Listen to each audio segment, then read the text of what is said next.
Jeff Goldblum, Giancarlo Esposito, and performances by Weezer, Japanese Breakfast, and the Sonic the Hedgehog Symphony Orchestra. Yes, that's really a thing. Now, like a great video game, there may be some twists along the way today, and just wait until you see what we have planned for the end game. That is all I'm allowed to tell you right now. This is just the start of a big Summer Game Fest weekend of news and updates for fans, including live-streamed events from publishers like Xbox and Bethesda, Square Enix, Ubisoft, and more. You can head right now to summergamefest.com to track all the events, and believe me, there is a lot of great stuff coming your way. But today, we kick things off with a big 90-minute cross-industry showcase meant to put platforms and rivalries aside. We will have updates and news for you, no matter if you play on Nintendo Switch, PC, PlayStation, or Xbox. The biggest games in the world will be here, and some of the smallest ones too, made by emerging voices and developers from around the world who represent what's next. Thank you so much for tuning in and kicking off Video Game Summer. Well, let's begin with a brand new game announcement. You're about to see the world premiere of the next great adventure from Gearbox and 2K.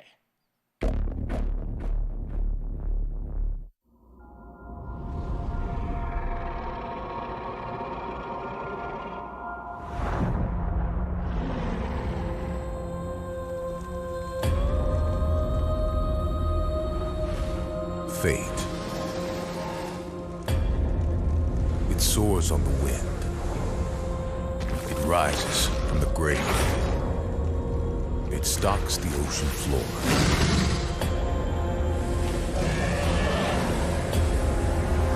You cannot hide from fate. But you can make your own.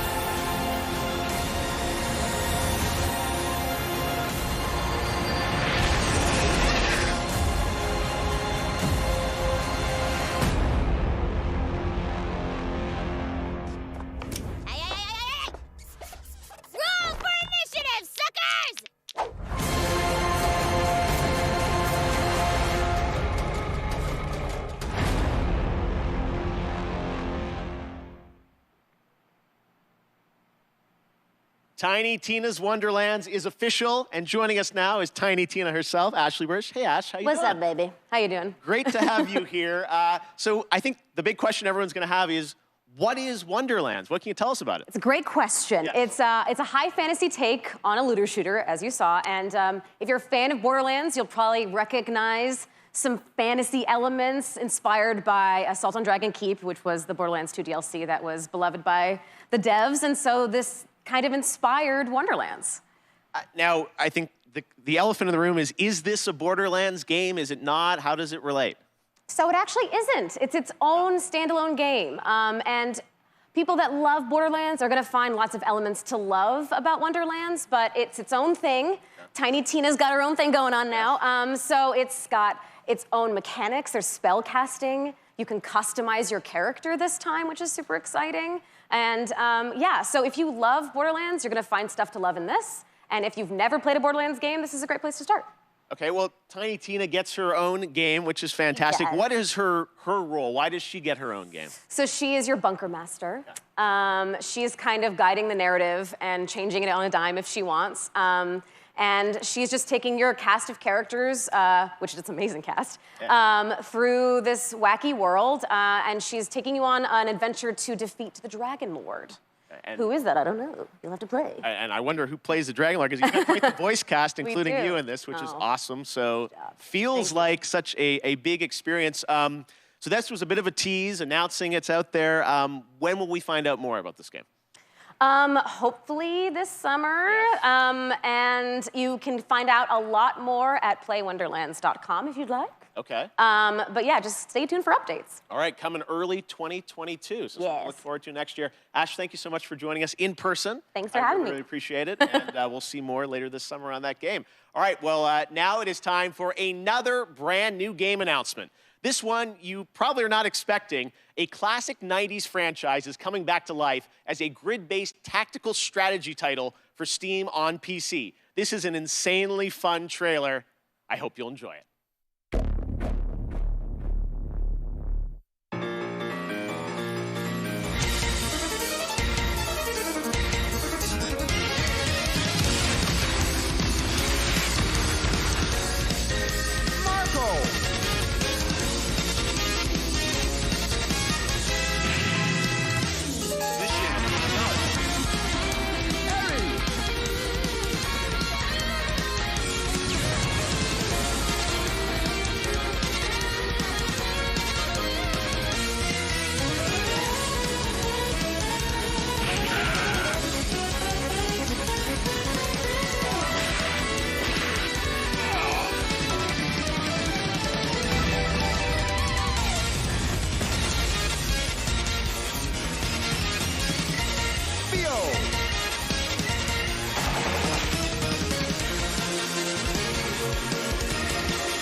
Okay, we have another big announcement for you from a surprise guest, but it's well past 3 a.m. their time, so don't worry, we chatted earlier, and I'm very excited to share this with you right now.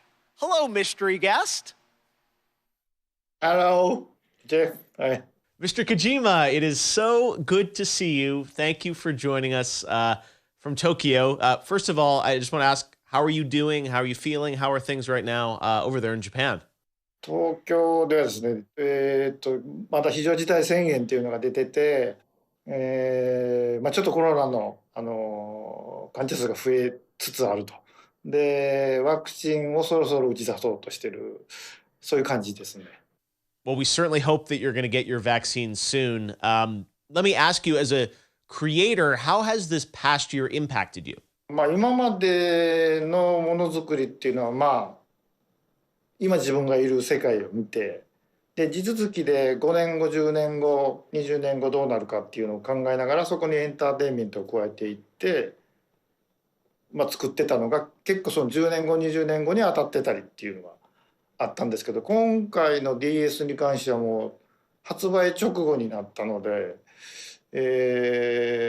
ちょっとかなりものの考え方が変わったというか、ものづくりのスタンスがちょっと変わったというか、いろいろ考えました。今後のものづくり、やっぱりエンターテインメントである以上、楽しんでもらって、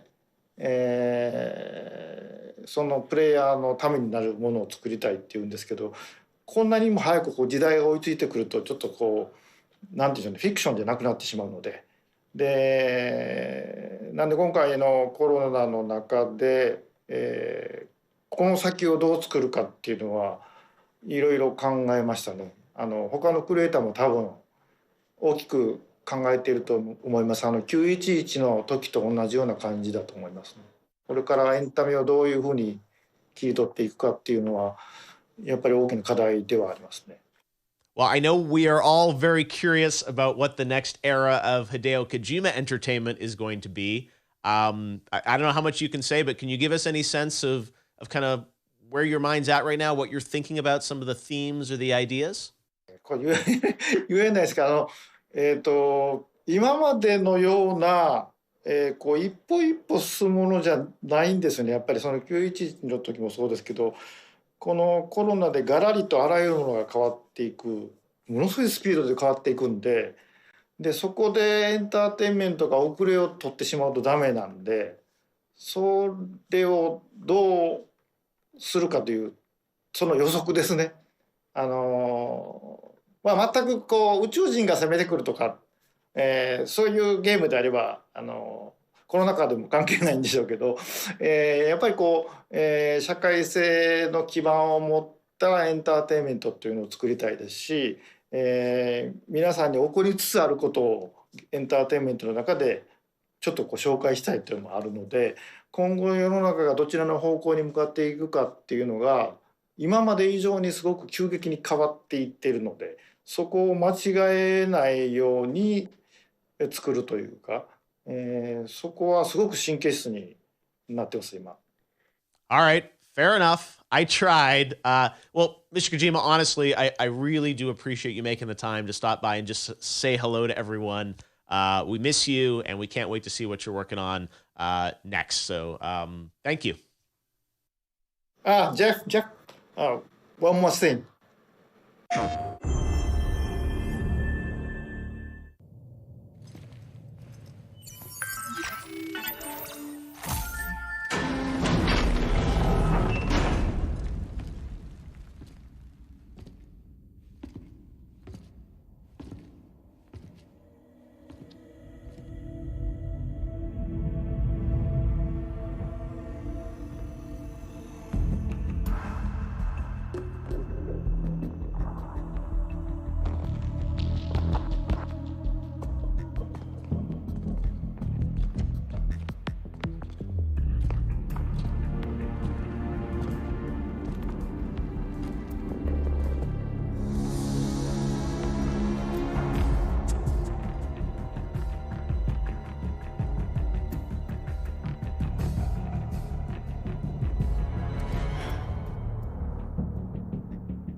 There you have it. Death Stranding Director's Cut finally confirmed. I hope I make it into the Director's Cut.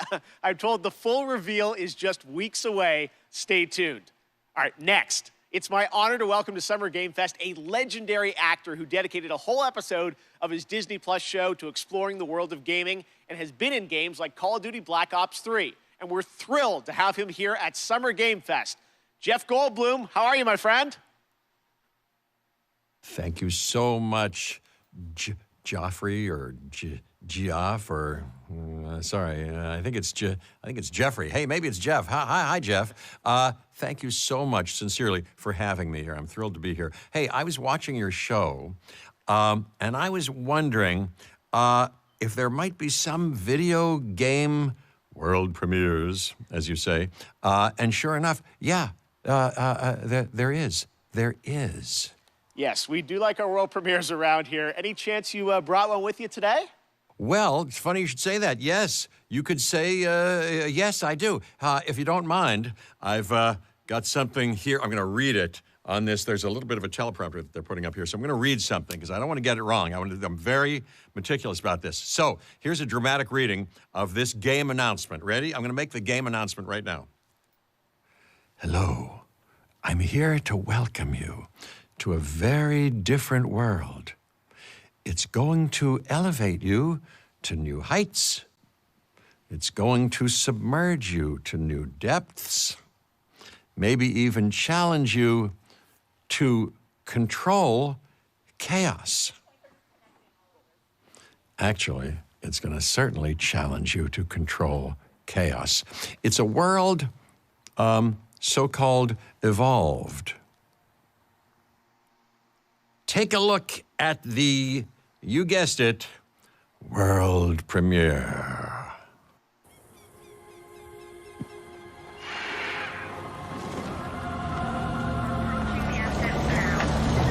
We ignored all the warnings. Forgot the lessons. We abused our power.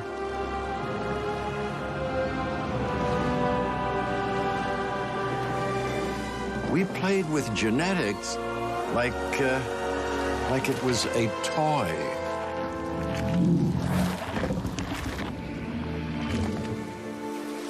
We weren't careful. And now, here we are.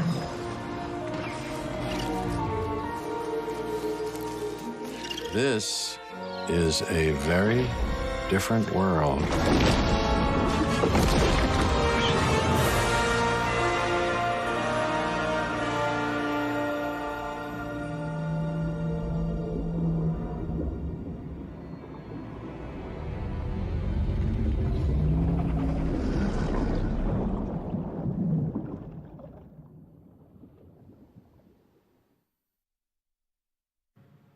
All right, this performer's new album, Jubilee, is out now, and her book, Crying in H Mart, is a New York Times bestseller. Here now to perform Glider from the upcoming open-world game Sable by Raw, Fury, and Shedworks, it's Japanese Breakfast.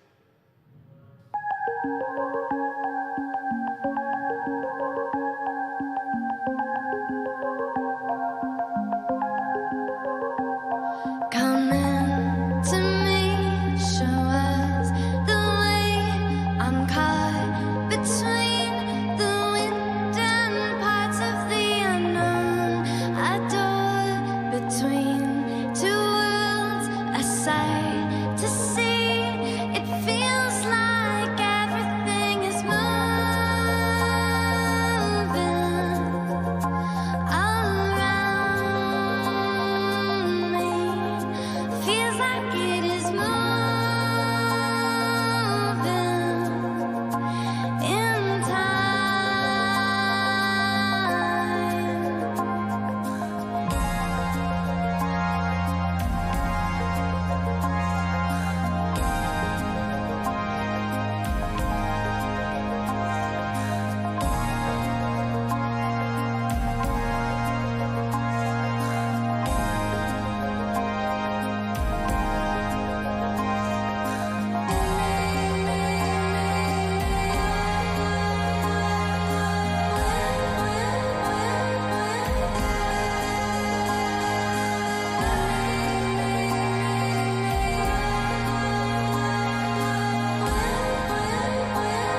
so beautiful. Thank you, Michelle. Sable will be released on September 23rd this year. That's some news for you. And to learn more about this amazing game, watch the Tribeca Games Showcase. That is tomorrow, where Sable was named an official selection of the legendary festival. Now, today is just the start of Summer Game Fest. Day of the Devs with IM8-Bit and Double Fine will immediately follow the live show today, and there are more events coming all weekend and all month, including the Xbox and Bethesda Games Showcase on Sunday. It's going to be a good one. Right now, though, we're thrilled to announce the upcoming Western release of a spectacular 3D, massively multiplayer online role-playing game. Welcome to the world of Lost Ark from Smilegate RPG and Amazon Games.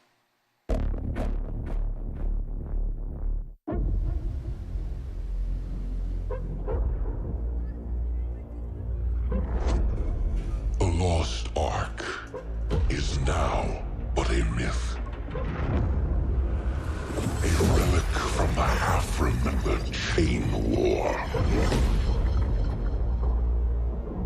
But now, our world has been torn once again. The demons have returned. With roaring destruction and waking nightmares.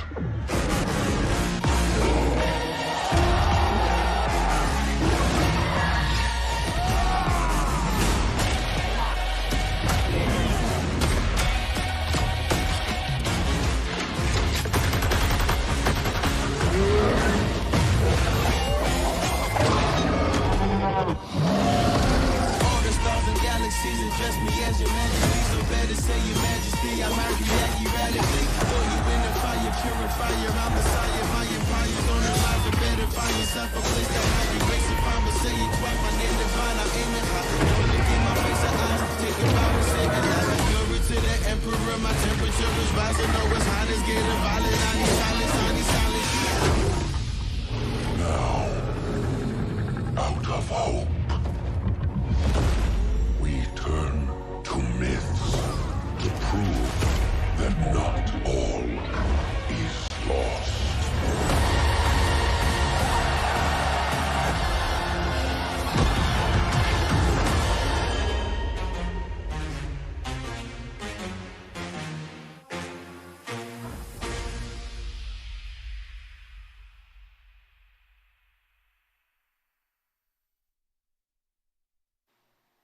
Sometimes when you play a game, there's that one thing in your inventory which turned out to be far more useful than you first realized. That's kind of like Prime Gaming. If you're an Amazon Prime member, and most of you probably are, you get a ton of gaming goodies every month.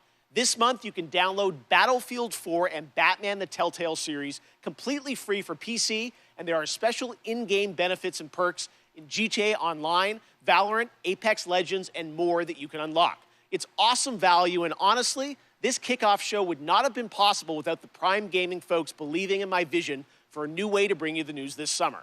So head over to gaming.amazon.com to check out all the perks and free games, which change every month, but you get to keep them forever.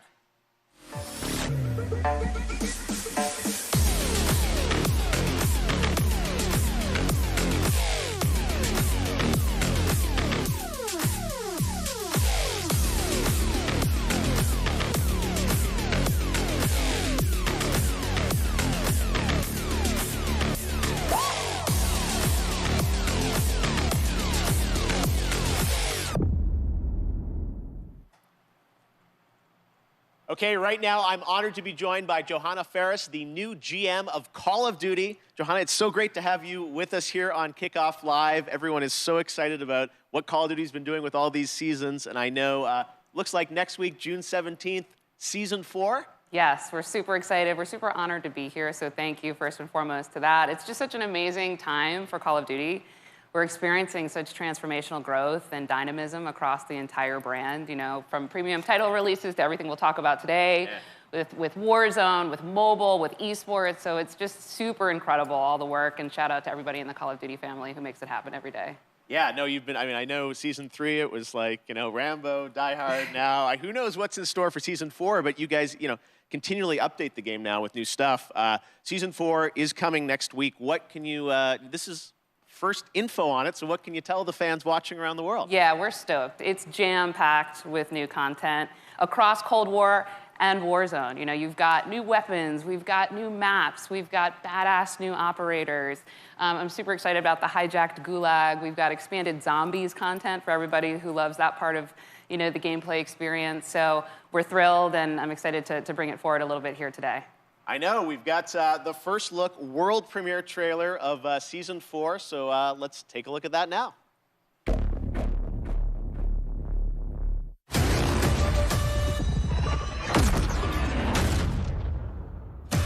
Do what you are told, and you get to live. You understand? I knew you were a smart one. Secure the site. Cold War just turned on.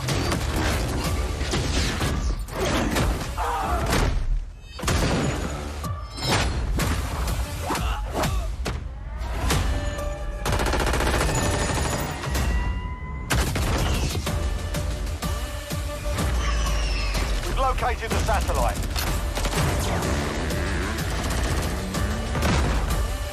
Raptor 1, my team's about to be overrun. I am death.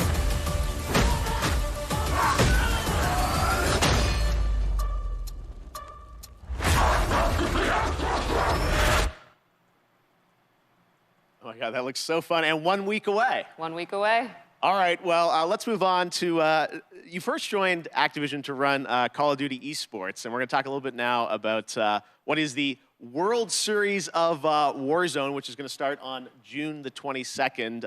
First of all, tell us, what is World Series of Warzone? Yeah, we're super excited about it. It's really a new way for us to highlight competitive Call of Duty. You know, we've got great success going with Call of Duty League, and now we've got some of the biggest names in gaming battling it out in Verdansk for what will be the biggest prize pool in Warzone since it's launched, right? So we'll talk a little bit about what that entails, but custom lobby experiences, 150-player two-a-side squad. So I'm stoked to see how they kind of rally here in Verdansk.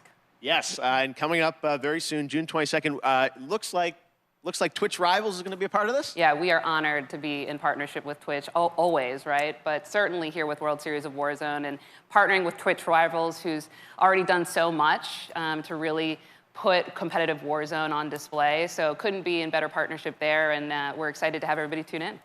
Yes, there is one thing, though, that everyone has been talking about online, and that's who the captains are going to be for the structure of the World Series of Warzone, at least for the first event. Yeah. I understand we've getting a little bit reveal here of who some of the captains are, right? Yeah, we love the first 5 captains of the first of many events to come. Like I said, these are huge influencers and personalities in Call of Duty, and they also share our passion for competitive Call of Duty, right? They really believe in the promise of World Series of Warzone and to really level up what it means to really battle it out. So couldn't be happier with some of these names, many of whom also hail from the Call of Duty League family. And I'm excited to see who kind of takes the cake here. We'll see. I was going to say, they'll all be battling out in just a couple weeks on Twitch Rivals. Well, it's really exciting to see how much Call of Duty is growing into this kind of year-round experience for everyone with so much more content. So we can't wait to see where you're going to take it. And I know there is a big new mainline game coming later this year too, right? Indeed, indeed. More details to share later on, but Sledgehammer Games is going to bring forward something truly incredible. So we're excited. All right, we tried, guys. There will come a time and a place for that. All right, Johanna, thank you so much for joining us. We really appreciate it. All right, we've got lots of Summer Game Fest kickoff to go, but right now we've got a surprise guest joining us, my fellow Canadian, Ryan Reynolds. Hey, Ryan. Well, thank you, Jeff, and hello, Summer Game Fest. Now, I know what you're thinking, and no, I'm not here to announce I'm the star of Elden Ring. I think. Instead, no, I'm here to talk about good old-fashioned movies. You remember those things? Of course you don't. Look, I have a new movie coming out August 13th called Free Guy, and in this movie I play an NPC character in a popular open-world video game until I break free and I realize that it kind of sucks to be a lonely background character on an endless walk cycle. So now here's one of those world premieres. It's a first ever look at our cast on the big screen this August, and honestly, it's been so long I can't even remember who's even in this movie. I didn't say that. I'll cut that out. Yeah, I'll do it right now. My name is Guy. I thought I had everything I needed. Oh! Mondays, am I right, Joe? You said it, Guy. But then I met her. Put these on. Oh my God! What are these, trick glasses or something? Guy, there is no easy way to say this. This world, it's a video game. You're not real. Please stop my... And the guy responsible for this world was going to destroy it. Are we talking about God? You've met God? Yes, he's an absolute troll. Trolls exist. We can save our world, but we have to fight together. I don't even know what's happening right now, but I love it! That actually hurt my hand. I have 3 words for you. Blue shirt guy. This guy is outskilling all these players. I've never seen anything like this. Who the hell even knows who this blue shirt guy is? He's also really cute. The game wasn't even made for someone like this. Terminate him. Nope. I can't die! I'm never gonna die!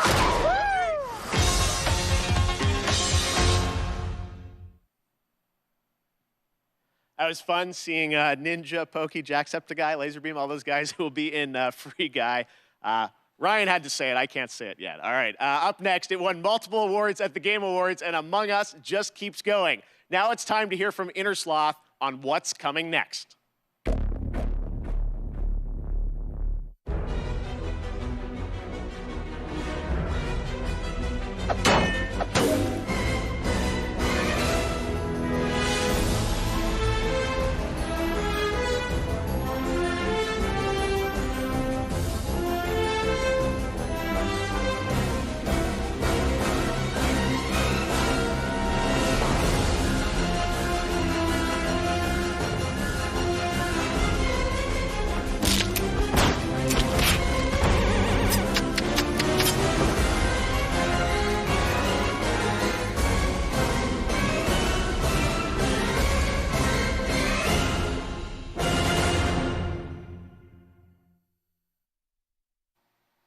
Lots of fun ahead. And speaking of Among Us, last year you may remember the very rare Jeff Keeley mask was available as a Twitch drop around the Game Awards, never to be seen again. In fact, I often hear on Twitter from people who get booted from games with the mask because folks think that they're hacked. Well, never fear, today the mask is back. Just head to Twitch, connect your account, and watch 15 minutes or more of Kickoff Live to get your very own Jeff Keeley mask once again, and then it goes back into the vault.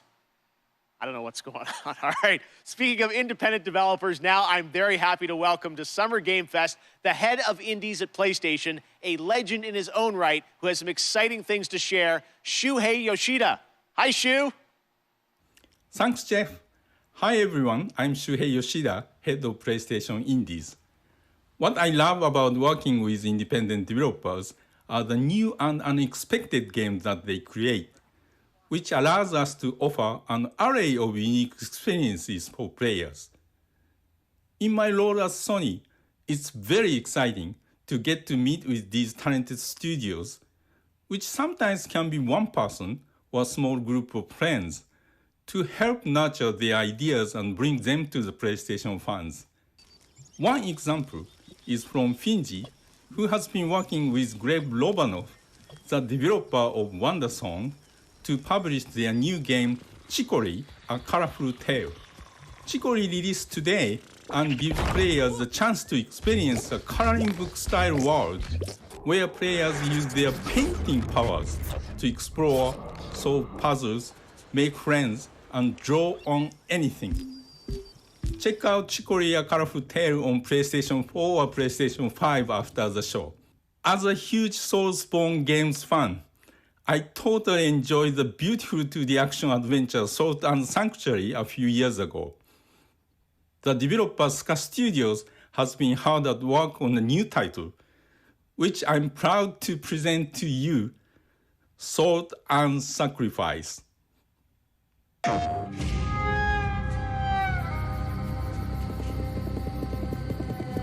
Our sins will catch up with us.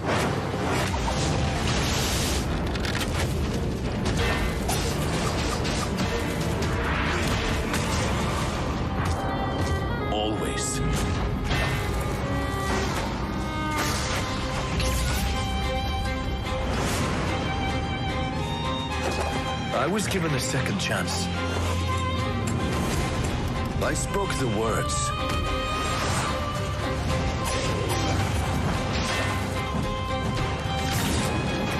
I drank the Mage Bane.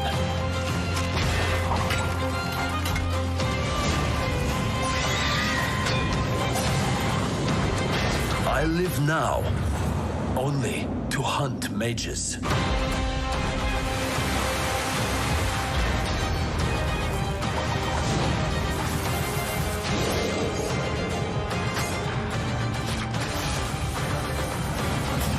I am a marked Inquisitor.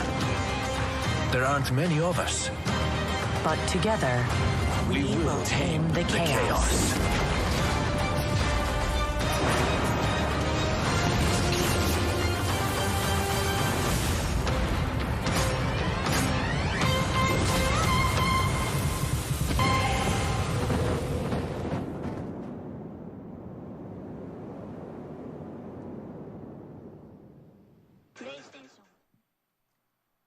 Thanks, Shu, and that's not all. Today, we're also able to share with you a brand new trailer from the upcoming Annapurna and Heart Machine game, Solar Ash, which is coming to PlayStation later this year.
That looks so great. Can't wait to see it later this year. Now, this week there is a ton of video game news, but there's also a big game launching across console and PC, Chivalry 2, which brings 64-player multiplayer medieval battles to life. Sledgehammers, swords, axes, you name it, and it comes from Torn Banner Studios in my hometown of Toronto, Canada.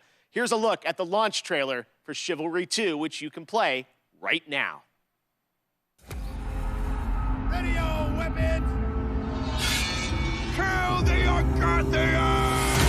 For every warrior, there comes a time when a moment will decide your fate.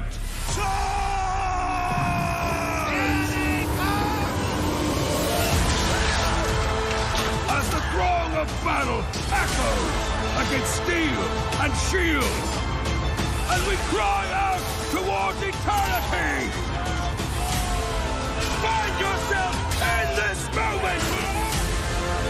Ignite the fire of your soul and survive this day!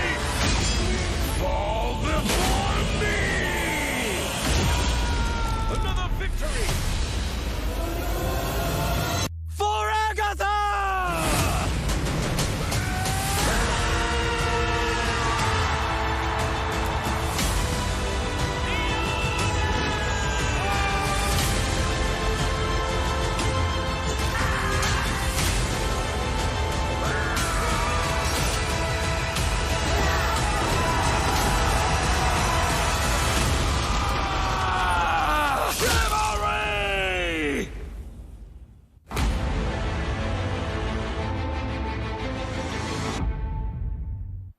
This month, Valorant from Riot celebrated its one-year anniversary, and starting next Monday, June 14th, Prime Gaming members will get an exclusive player card to celebrate the one-year anniversary, and a pity party spray through June 25th.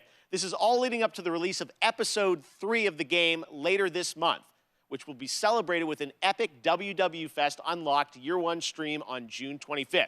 But there will also be a new agent.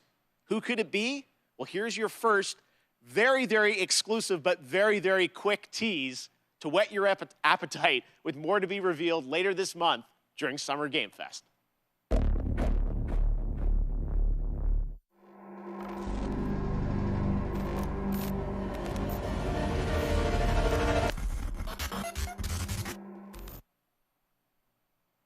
Told you it was very, very quick. All right, warring PMC factions face off against each other in Escape from Tarkov, the popular multiplayer first-person shooter video game developed by Battlestate Games. Today, we've got an exclusive new look at the streets of Tarkov, the new area of the game under development.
When I was a kid, the simulation games of Peter Molyneux were some of my favorites. Adding that extra salt on the fries in the theme park to increase your drink sales was so devilish. Well, many of the team members behind those sim games went on to create 2 Point Studios and 2 Point Hospital. Well, today we're excited to share the first trailer for their next 2 Point simulation, 2 Point Campus. That first sight of the school gates, the scent of a leather-bound book, the faint clatter of knights jousting. Well, I can't say I remember that part, though it wasn't like this in my day. You see, campuses are forever changing. Nowadays, education has to be fun. It can't be all work and no play, and quite right too. Frankly, the results speak for themselves. Academia has never been more appealing, more dynamic, more whatever this is. Today's campus is a place to live and a place to learn. Finely crafted by the sharpest minds that money can buy. Though sometimes you still can't get the staff. Yes, these days it really does feel as though anything is possible.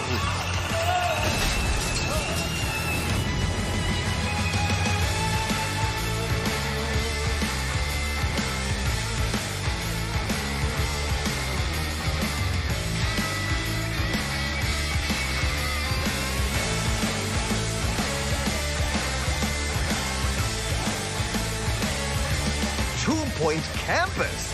Class is in session 2022.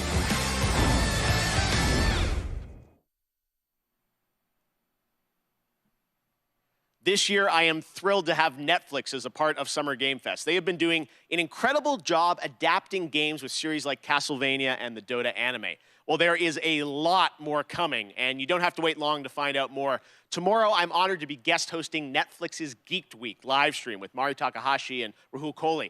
You can expect the first clip of the Cuphead show, which, spoiler alert, this show is going to be an absolute sensation. I can't wait for you to see it. I'll also sit down with the team behind Arcane, the League of Legends animated show coming later this year, and we might also have updates on The Witcher and the live-action Resident Evil series. Geeked Week is streaming live tomorrow at 9 a.m. Pacific, noon Eastern. Here's a little sneak peek. What is Geeked Week? Netflix Geeked is hosting a free virtual event full of big news, exciting first looks, and the people who make the shows and films you love on Netflix. Comics, games, movies, zombies, animation, sci-fi, fantasy. Arcane, the Cuphead Show, Army of Affairs, No Rock High, Castlevania, Stranger Things, The Witcher, and much more. The people you love from the shows you love live. Grab your devices, tuck in, and join Netflix Geeked for Geeked Week. There's so much to get geeked about. We aren't done with Netflix just yet, though. Coming up next is Smite, a cross-play, cross-platform game that continues to do some pretty amazing IP crossovers. You may remember last summer we announced the Avatar: The Last Bender one. Well, as Smite enters its 9th year, it's time to go upside down.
Next up, we announce a lot of games on my shows, but I think this is the first time we are announcing an entirely new game label, new game publisher.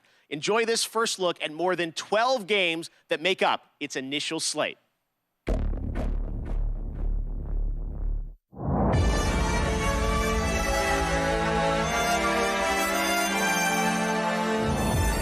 Sometimes I ask myself what it all means. Let's begin.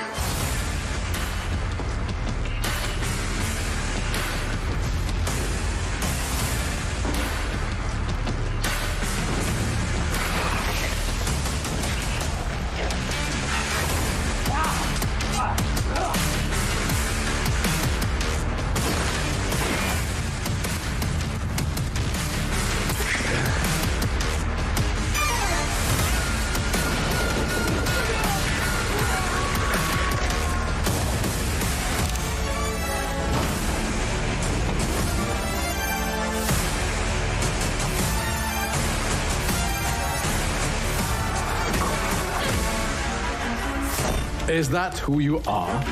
My purpose makes me who I am.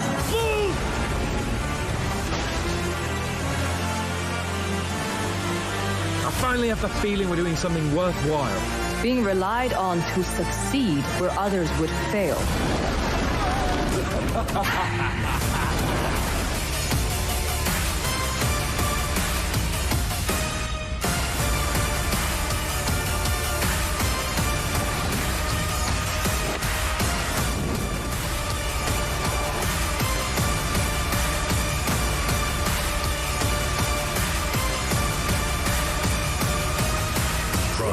Matter.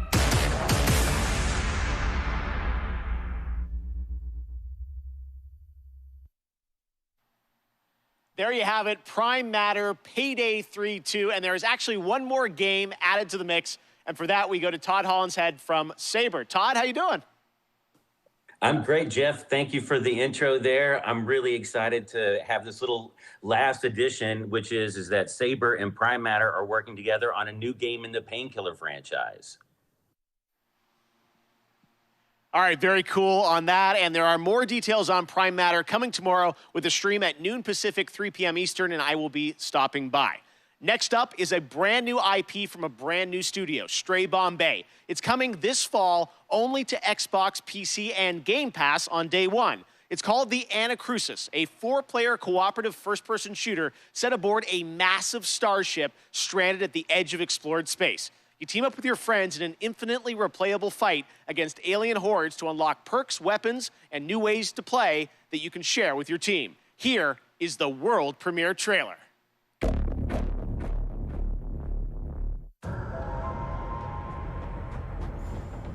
Hello? NASA! Liu! Lance! Get on! Thanks. No problem. Stick together and let's do this.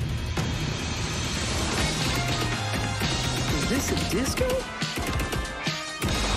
This I do not like. I could use some help! Pick your pose! This is not good. This is not good. What if we open the doors and run? Just run. No stopping, no shooting, just straight to the bridge. Get that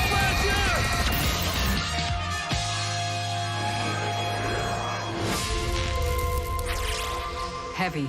Really? We call them tanks. I call them brutes.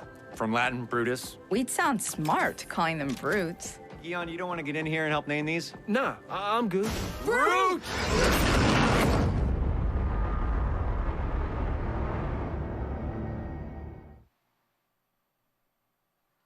Awesome look. Thanks for that, Chet and the team at Stray Bombay.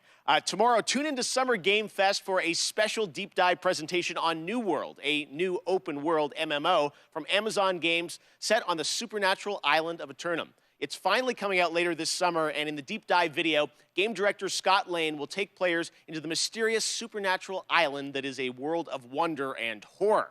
Once you arrive, it's up to you to unite warring human factions to take on a common enemy, the Tempest, who wants to unmake life. Scott and the team will detail updates to the game, including new mid and end game content, more PvE and expeditions, 5-player challenges with unique mechanics, bosses, loot, and more. 6 of these expeditions will be at launch, with the closed beta on July 20th and the public launch on August 31st. I will also be down at the studio to chat with Scott about the game and the team's efforts over the past year in the midst of COVID. It is exciting for me to finally be able to get out there and visit game studios again. I miss all these developers. So check out the special deep dive stream on New World tomorrow at 8 a.m. Pacific, 11 a.m. Eastern at summergamefest.com. All right, well, back in 2018, Rocket League teamed up with Fast and Furious, bringing some of the saga's most iconic cars into the game. And now they are back with a twist that is truly Rocket League with Fast 9, the next installment of the Fast saga, arriving in U.S. theaters June 25th.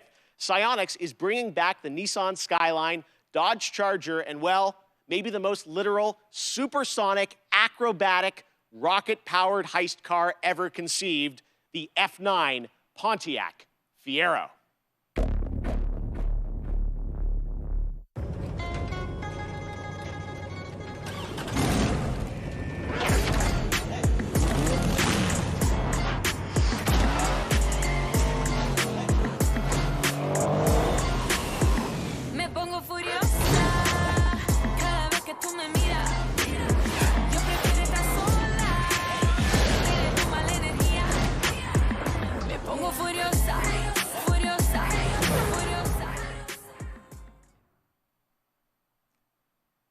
Strap a rocket engine to a car and play soccer seems like the right idea to me. The Fast and Furious 3-car bundle arrives June 17th in Rocket League.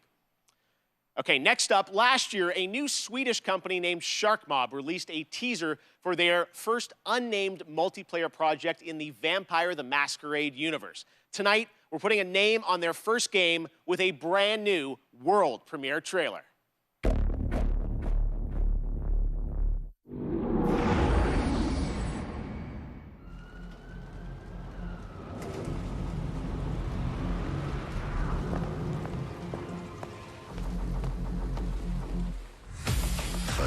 centuries we have lived in secrecy among you, maintaining the masquerade. We have influenced your society, fed on your blood, thrived among you, until now.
I can't wait to play this game, and we actually won't have to wait long. You can sign up now for the bloodhunt.com is where you go for the closed alpha PC test, available on July 2nd. Bloodhunt will be released later this year. Next, the latest horror game series from the creators of Until Dawn continues with The House of Ashes, part of the Dark Pictures anthology. This third game features American and Iraqi soldiers stranded in a cursed temple. Here's the story trailer with the exclusive reveal of the monsters lurking in the depths.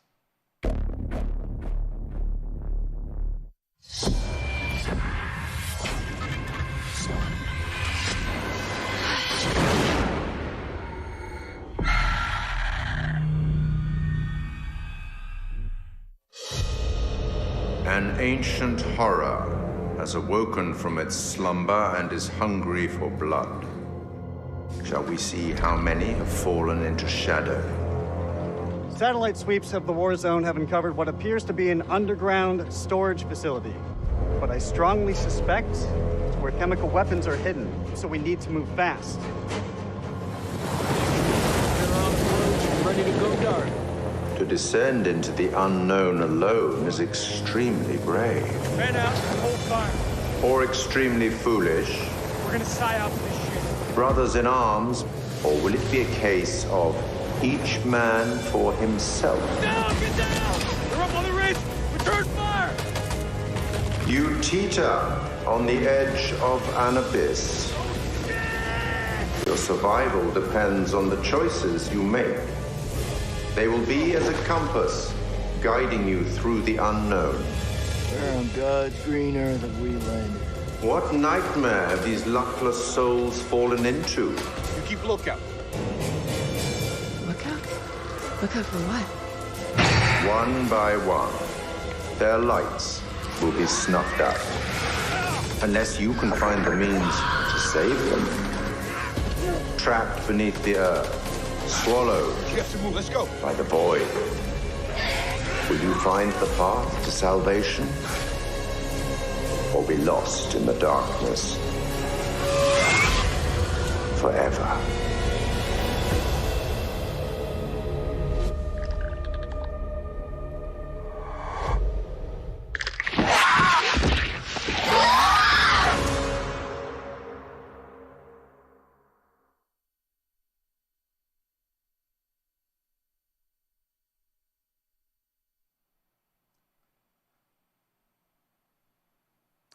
One of the longest, most beloved JRPG franchises in the industry is the Tales of series. Well, the latest game, Arise, was announced 2 years ago, and it brings the franchise into stunning 3D with Unreal Engine 4. Here's a world premiere look at the latest trailer, with more information following in the coming weeks.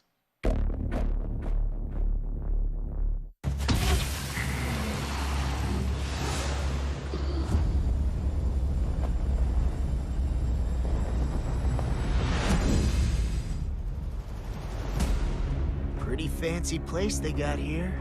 Harmony and coexistence. between the Renans and the Danans. I'm Dohilim Ilkaris. Should you need my skills on the battlefield, all I care for is maintaining peace. I'm Captain Kisara of the Eldermenancia Guard. Ha! Flare the Malisa! From now on, when I fight to protect my dream. Well, this crew just gets bigger and bigger. The Renans. Seems the rumors you were running with them were true. Get toasty! Bird strike!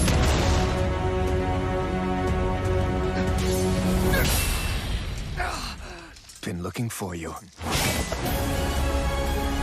Olaf, get the hell out of my realm! This is Danon's realm and it's ours, understand?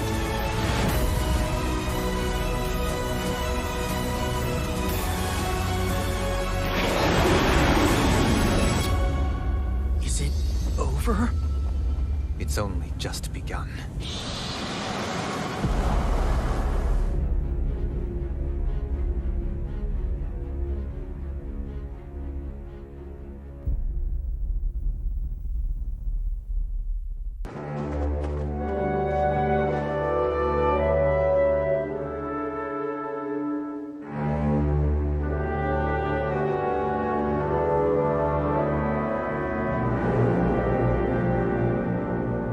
For Summer Game Fest, we have a special announcement for you. That the console version of Sky Children of the Light would arrive to Nintendo Switch on June 29th.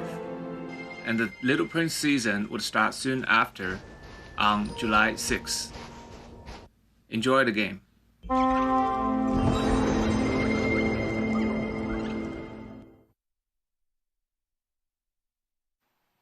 One of the things I take great pleasure in is using a platform like this show to introduce you to new developers and studios with games that deserve the spotlight. That's definitely the case with this next title from a small Swedish studio named Wishfully.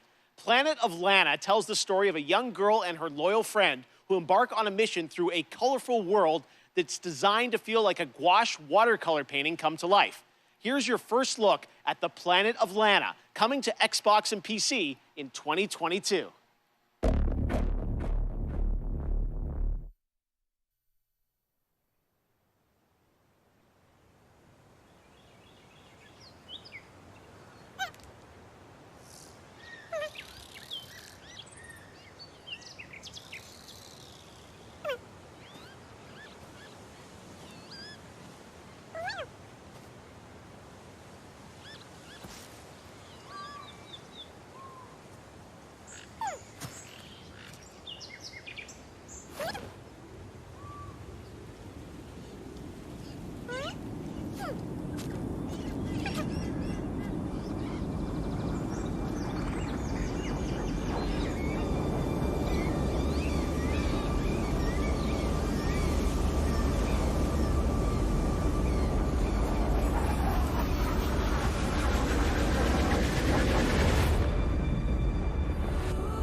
What a beautiful artistic game. Honored to have that on our show. Well, joining me now is Aaron Keller, who's the game director of Overwatch 2. Aaron, great to have you here on Kickoff Live. Thanks for joining us. Thank you so much for having us here. Yeah, we are excited to learn more about what's planned for Overwatch 2. You guys recently, you had a PvP live stream that I watched, and you revealed some changes coming to Overwatch 2. What can you tell us? What's the latest? Yeah, so we recently announced that Overwatch 2's format is changing to a 5v5 team format.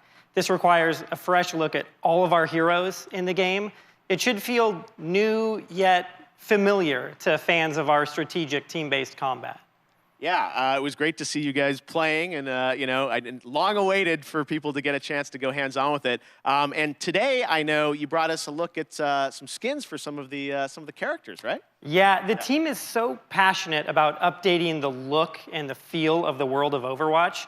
And one aspect of that is creating entirely new models for Overwatch 2 for all of our heroes. So today, we're going to be looking at two of those, Baptiste and Sombra. All right, well, let's take a look here, and I know you're going to tell us a little bit about what we're seeing, but it's so cool to see these characters brought into Overwatch 2. So yeah, what do we got here? Yeah, so this is Baptiste, and there's a lot of new technology that go into our models. We have new hair shader tech, excuse me, in order to get the look that we're going for with his haircut. He also has a glowing cape and gloves that kind of give that medic or surgeon vibe to him.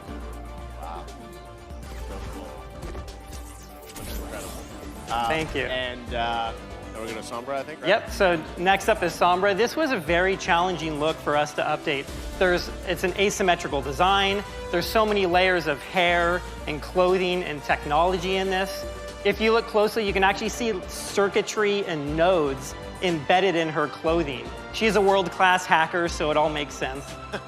No, again, it's so great for fans to see these characters you know and love from the first game updated for Overwatch 2, and we can't wait to see more on the game. We appreciate you giving us a little sneak preview here, and I'm sure there'll be more later this year on Overwatch 2. You bet, thank you. Awesome, all right, thanks very much, Aaron. Now, recently I had a chance to play Dungeons & Dragons Dark Alliance with the game developer Jeff Haddam, Hannibal Buress, and Ember Moon from the WWE. That's right, you didn't expect me to say that, but this game is a ton of fun, and it's coming to Game Pass on June 22nd. Take a look.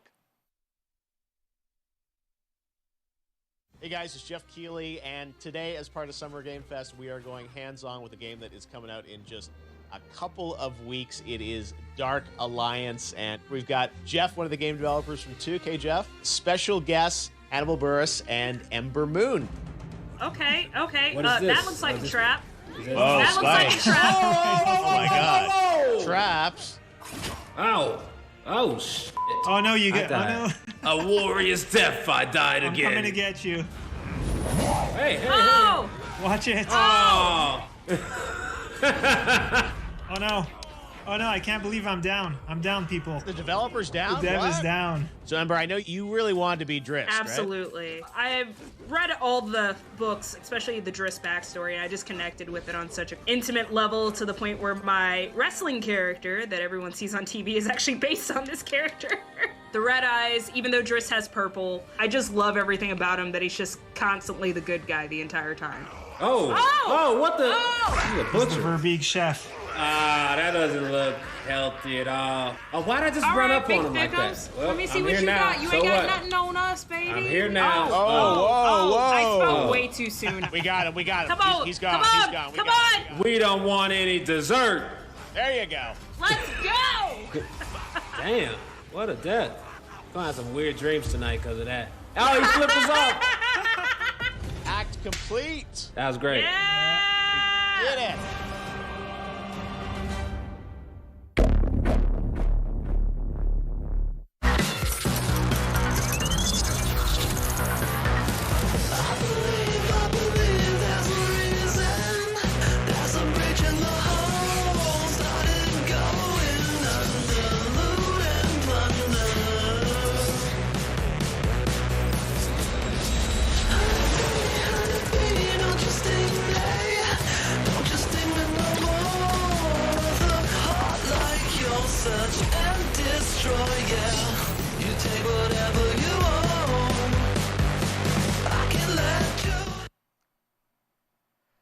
All right, Summer Game Fest Kickoff Live presented by Prime Gaming continues. Yesterday was an amazing tease of the next Battlefield from EA, and if you want to dust up on the history of the franchise, its last big modern-day game, that was Battlefield 4. It's this month. Prime Gaming members get to download it and play it for free through June 20th. Now, there's no catch. This is the full-blown PC version of the 2013 game, and those only in Battlefield moments still hold up. Just head to gaming.amazon.com to redeem your free copy right now if you are an Amazon Prime member. And this Sunday, watch the Xbox and Bethesda Game Showcase for the first gameplay footage of Battlefield 2042. Gonna be really cool. All right, right now, let's take a look at another world premiere. Monster Hunter Stories is coming to the Switch in July, and we've got your first look at the story trailer.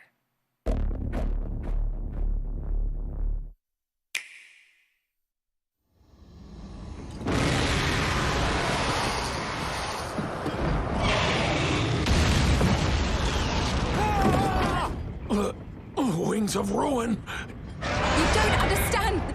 That Rathalos is...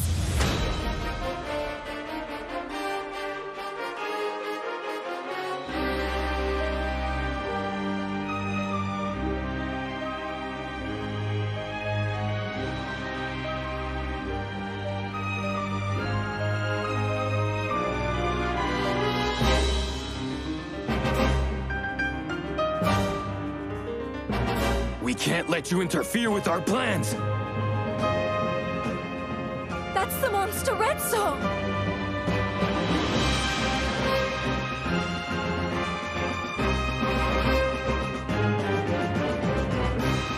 You suppose he saw this coming? We won't let you awaken it.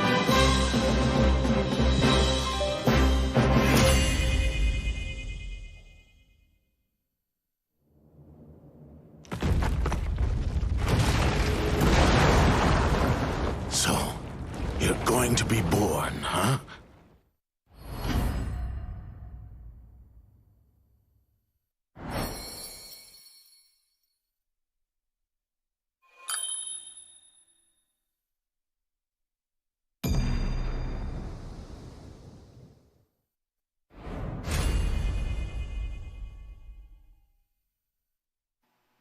Next, this legendary rock band hits the road this summer on the Hella Mega Tour with Green Day and Fall Out Boy. But first, they came together with an indie developer to create stream-safe music for the community. Yes, you can co-stream this performance, so turn it up. Premiering their brand new, never-before-released song, Tell Me What You Want, from Wavebreak, this is Weezer!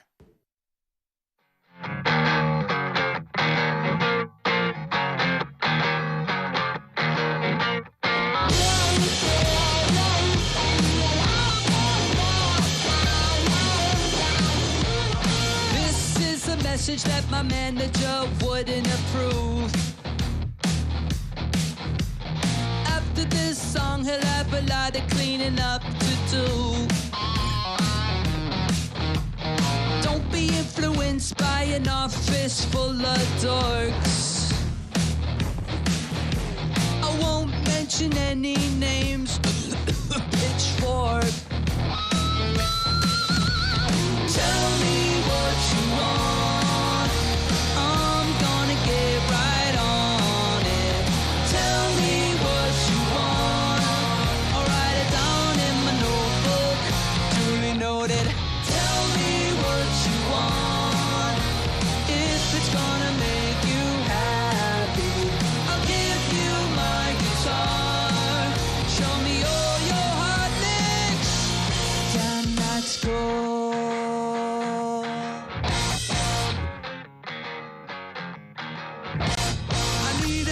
Baker to tell me which way to go,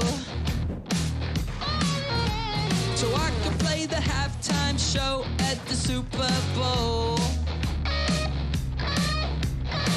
Everyone's entitled to their own opinions. Here's a big chance, yeah, you got the next 3 seconds.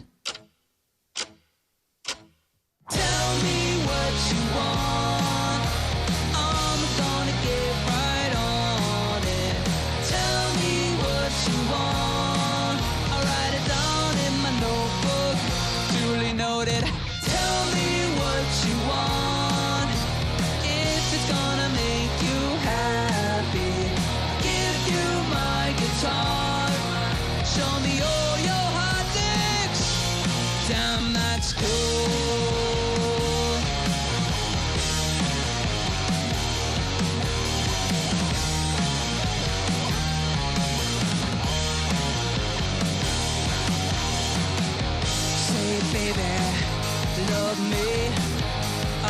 almost there.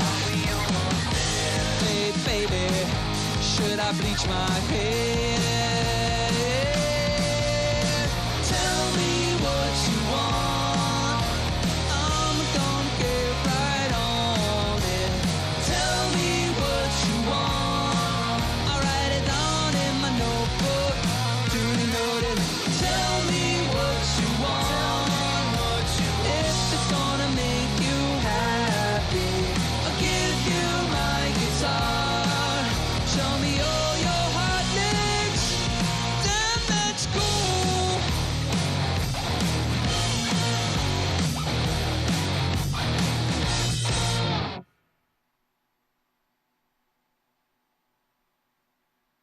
That was so amazing. Thank you, Rivers and guys, for that. Both the song and the game released tomorrow on PC, Nintendo Switch, music streaming platforms, Twitch soundtrack, and a limited edition 7-inch vinyl on IM 8-bit.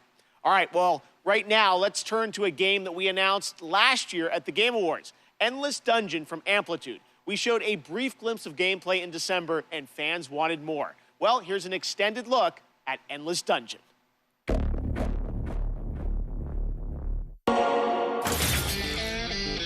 We're stuck in this wreck until everybody learns the rules.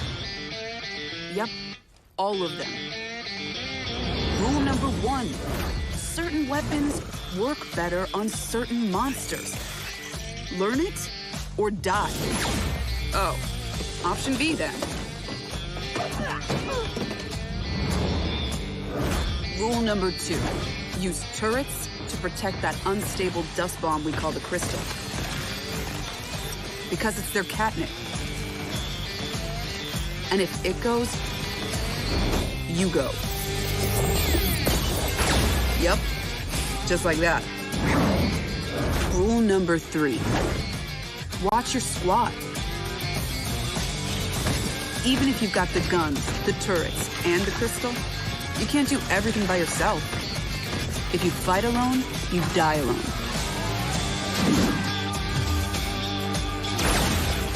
Together again. And rule number 4? Well, if you've got all that going, but you still can't win, you gotta change the squad. Tag team. I'm in.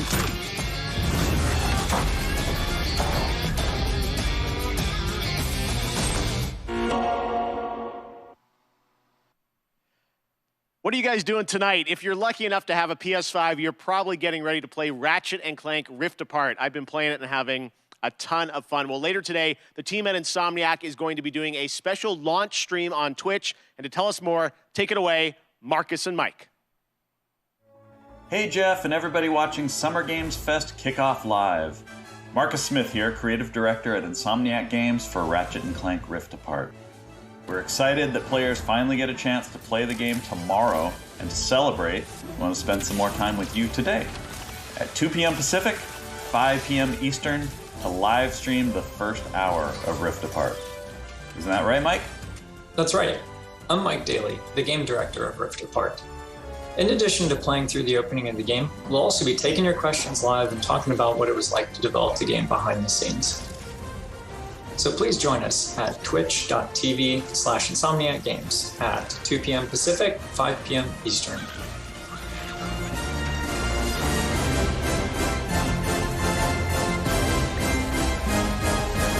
We'll see you there.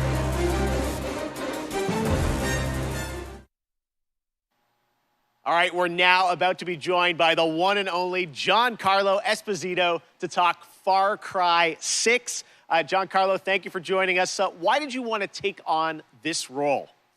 They came to me with this phenomenal idea and had proposed that I play Anton Castillo, the leader of Yara, with this big vision and dream for his country. And it really appealed to me because he was a guy who first came from a love of his family and a love of his community and country. And it was so in line with what's going on in the world politically today and what has happened in the past. I thought, what a great opportunity. The other part of it is it's just a different technology that's so brand new and it excites me as a filmmaker that I wanted to be a part of it. All right, well, you've played some absolutely amazing villains in your career. What was it like being a video game villain? No, I'm not a villain. I gotta push back on you. I'll let you finish. But this guy loves his country. He wants to empower you, Keeley. He wants to empower you to stand up and speak your truth. Now, you can go back to calling me a villain if you like. Well, you are smiling on the box. You're a good guy, right? I am, because I feel like we as human beings fall in line. And I want to be a renegade within reason. How do you like that? Because I think part and parcel of us falling in line and doing what we need to do and thinking about the cumulative effect of our doing what's right, and the example of that is also to stand up and say, no, I do agree that they're good and bad about all people, but this guy, out of his love and passion for his people, even if they're faceless to him at certain points in time, allow him to be an absolute hero. Speaking of your character, who did you base him on or study to create this character? It's so interesting because, of course, the obvious choice to study is Fidel Castro, and it is Cuba, an island that had so many resources, but really the dream of the ability of the dictator to cultivate those resources, something got in the way there. And hopefully that can change in the years to come. It's funny you asked me that question, because I was just talking to one of my daughters about Ceausescu and also Hitler, because we were talking about zodiac signs and what signs were certain people. What is that mindset that has you wanting to have power over others? And for each dictator, it's different. She'd never heard of Ceausescu and studied political science and all this in college. Where'd my money go? So anyway, All right, well, one last question for you. Who would win in a square-off between Gus Fring, Moff Gideon, and Anton? You know, and I have my favorites in those two. So you asked me this question. And you know, immediately I say Moff Gideon. Immediately.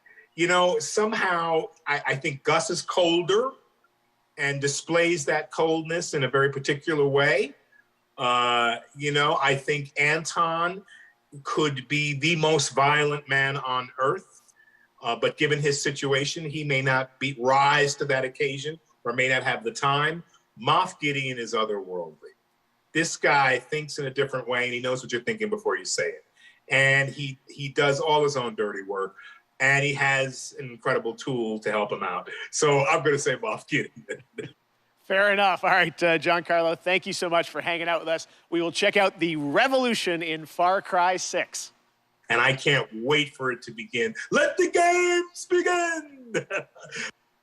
Awesome. All right, thank you so much, Giancarlo. If you haven't picked up on it yet, Prime Gaming unlocks a ton of in-game benefits for Amazon Prime members, like an exclusive Valkyrie skin in Apex Legends, $200,000 in GTA cash every week you play GTA Online, and in Fall Guys, you get a special Burning Circuits costume for your bean through June 21st.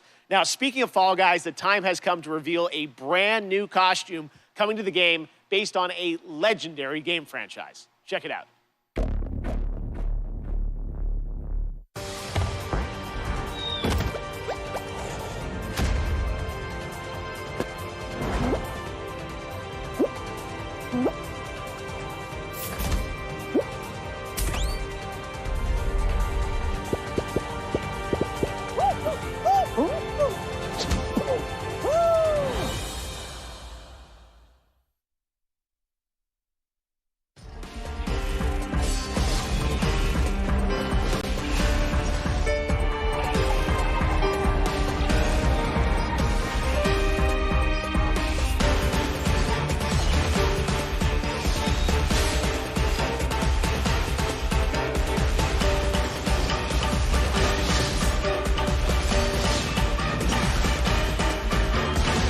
Vision Bearer dies, the light in their vision will fade away. Organizing the clash is my way of uncovering hidden talents, and hopefully this time, getting a vision to glow again. Your opponent is new to the clash, but he has quickly become the dark horse of the tournament. The vision is missing. The sounds of nature turn into a clamor of noise during stormy weather. The clouds high, the birds come!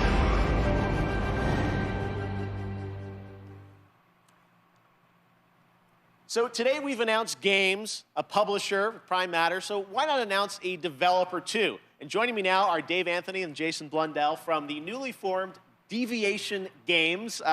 We know you guys well from all your amazing work over the years at Treyarch and Call of Duty Black Ops, but what can we expect from your new studio, guys? Well, thanks, Jeff. And look, Jason and I, we've been mates for donkey's years.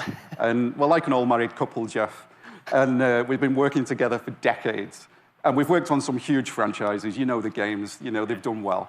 And, but we thought, you know, when you're working on those franchises, the long-established IPs, you're working within very, very tight constraints creatively about what you can do. So we thought, after all these years, you know, what if we deviated? Yes. So that's Deviation Games. Okay. So, Jeff, just trust me, all bets are off. From right. day one, we got complete financial security to work with creative freedom and time, not just to make a brand new IP, which is what we're doing, but a groundbreaking new IP with innovation at its very core. And the team at Deviation Games, the culture we have is really, really simple. There's no place for ego. It's the best idea that always wins, and that's Deviation Games. All right, well, big ideas from you guys as we would expect. Now, I know it's very early and there is nothing to show on the game today, but can you tell us a bit about what kind of game you're making? What can we expect? Yeah, I mean, you're very right there, Jeff. Very early, but a lot of exciting stuff going on. So essentially, we spent the last year building the team, right? And so what we knew was we wanted to collect passionate, creative, collaborative people and bring them together kind of under one roof, and that's what Deviation Games is. So yeah, we don't have anything to show right now, but that collaboration, that imagination is going on, and we're going to have something that's going to, I think, leave an indelible mark in the industry when we come out. All right, well, with you guys involved, as I said, we're excited about it. There is one more piece of the puzzle, though, that you want to reveal today, and for that, let's take a look at this.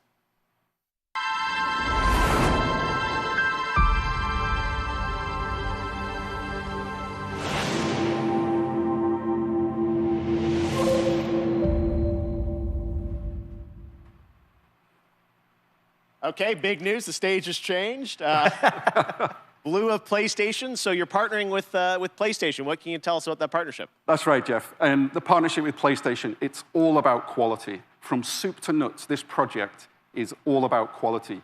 And our team of deviators that we have back in the studio, we're doing this for you. We are so proud of you.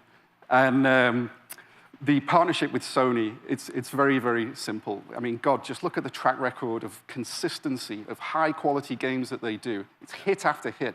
It's award after award. And now we've been part of this process and we see how they do things. Yeah. It's really clear how they're managing to accomplish that. So we couldn't be more proud to expand PlayStation's portfolio, which we're going to do in a very, very significant way. I mean, let's just face it, right? Sony rocks, and they get our kind of brand of crazy, so we're very happy with this partnership. All right, so Deviation Games, PlayStation, brand new IP, a mega IP, it sounds like, coming in the future, and hopefully we'll see you guys again in the future to see more on what you're working on. Thanks a lot, Jeff. Awesome. All right, Dave, Jason, thank you very much, guys. All right, well, this year is the 30th anniversary of Sonic the Hedgehog, and later this month, we are honored to be premiering the full Sonic Symphony performance. But right now, here's the Philharmonic Orchestra in Prague performing the music of Sonic Unleashed.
Love orchestra music. All right, Sunday, Warner Brothers Games and Turtle Rock will be giving players a new look at the zombie multiplayer fun of Back 4 Blood. And right now, we've got a quick tease of a new boss and news on the beta coming later this summer.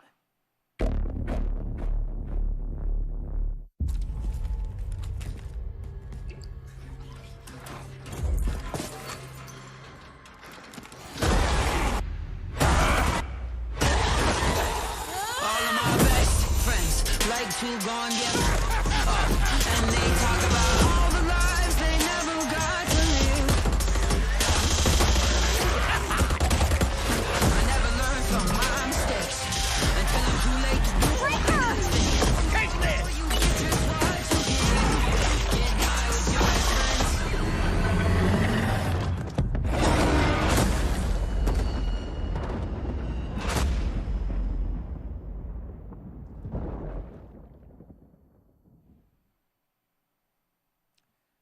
One of the things I'm most passionate about is getting you guys access to play more games at home. Last year, Steam and Xbox did incredible demo events around Summer Game Fest, and this year, Steam's Next Fest starts next Wednesday, and Xbox is back again to do an ID at Xbox demo event, which I'm announcing right now.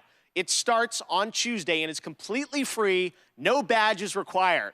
One of the games I'm most excited about in the lineup is Tunic from my fellow Canadian Andrew Scholdice. Here he is to give you a little sneak preview of the brand new demo, which you can exclusively play on Xbox starting on Tuesday.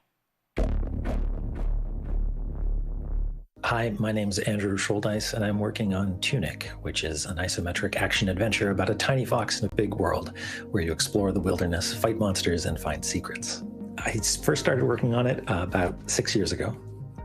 It's been changing a lot over the years, but I'm really excited about where we've gotten it to today. So in Tunic, you start the game and you are a little fox that's washed up on a beach, and you don't have a whole lot of context except for, a lust for adventure. And you are going to wander off, and maybe you're going to find a stick, and maybe if you venture a little bit further, maybe you're going to find a sword. And it's really about that sense of discovery, about wondering what's around the next corner. People have played the game at shows before, but we wanted to put together a brand new demo that was, for the home audience. And so it's full of never before seen stuff, a brand new dungeon, a bunch of areas people haven't seen before. So excited about Tunic, and Sable also is going to be one of the games in that, along with a lot of other awesome titles. So check that out next week on Xbox. Next up, Stave Off Ragnarok, in this ancient Norse-inspired co-op action survival RPG that you can also fully play solo. Classic hack-and-slash gameplay goes Viking in Norsefeld's Tribes of Midgard, launching on PlayStation and PC July 27th. Here is the brand new trailer. The giants have come to Midgard, and you have been chosen by the gods to protect this realm. But your first task is to find some new clothes that aren't as drafty. Your tribe's journey starts in the wilderness. Hunt down pets, gather rare resources, and explore the untamed world. Once you've plundered all you can carry, return to your village and use those resources to forge Viking-worthy gear. You must protect the seed of Yggdrasil at all costs, or this world and everything in it will be destroyed forever. So take heed. Ahead things rise when the sun sets. Destroy these dark spirits before they destroy the seed. Each victorious knight makes way for a new day, to venture into new lands, build to greater heights, and face fiercer creatures. And with great risk comes great rewards. But be careful, you're of little use to Midgard squashed by a troll. Craft legendary weapons, build deadly defenses, and grow the strength of your tribe, because those giants are on their way. And it's time for us to end their path of destruction. Let's show them our might is greater than their height. As the saying goes, Valhalla can't wait.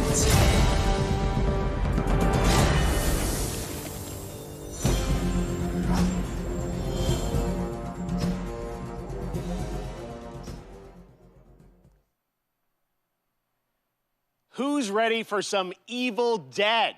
We announced this game last December at TGA, and now it's time for an extended look at the gameplay. To tell us more, let's turn it over to my friend, Tim Willits from Saber. Hi, Jeff. It's great to see you. Today, we have some extended footage of The Evil Dead, the game. We are excited to show you this, and to help me explain it is Bruce Campbell. Thank you.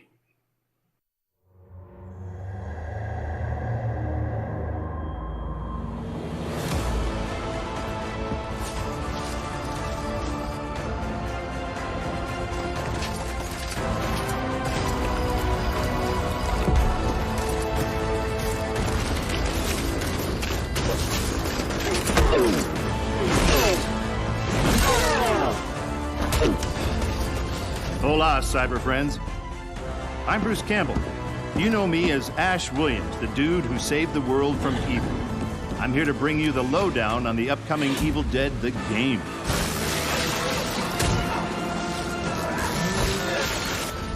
You and your friends will team up as classic Evil Dead heroes to live the nightmare. You'll use savage finishing moves or tear evil a new one. Or, if you're not into the whole save the world thing, we have another option.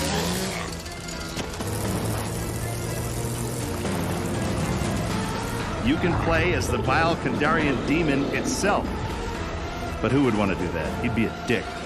With the power of possession in your arsenal, you'll scare those goody two-shoes to death. Literally, you can do that if you're a dick. Whether you choose the path of evil or righteousness, you'll be throwing down in places you've seen before. You'll collect pages of the Necronomicon, uncover Nobi's lost tapes, and track down other legendary artifacts. When you've grabbed enough, you'll use a spell to send the Kandarian son of a bitch back to the hellhole it came from.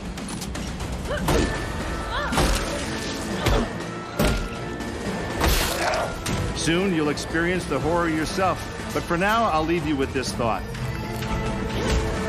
It was no accident that Ash always wore brown pants.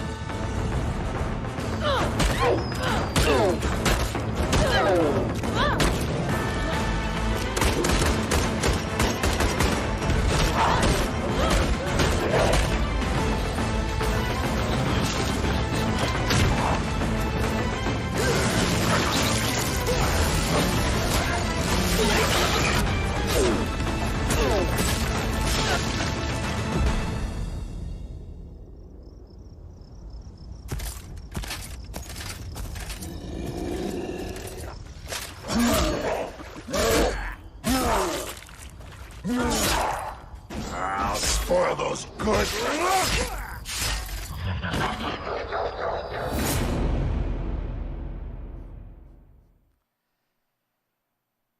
Okay, guys, now it's time for the grand finale to the show. This is extremely special. Today, I am so deeply honored to be given the opportunity to share this next game. It comes from one of our industry's most acclaimed developers and a previous Game of the Year winner at the Game Awards.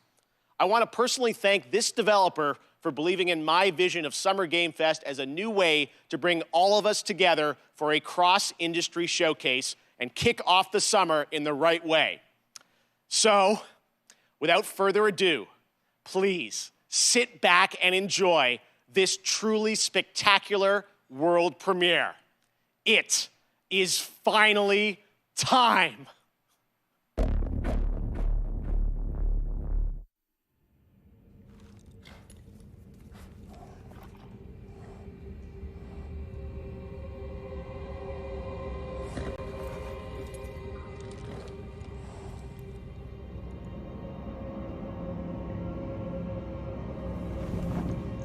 The tarnished will soon return, guided by grace once lost.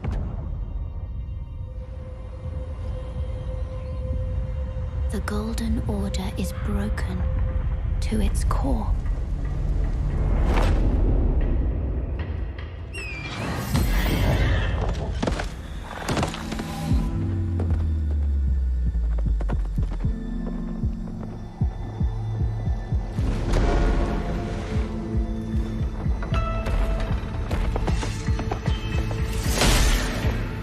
foul tarnished. In search of the Elden Ring. Emboldened by the flame of ambition. Someone must extinguish thy flame.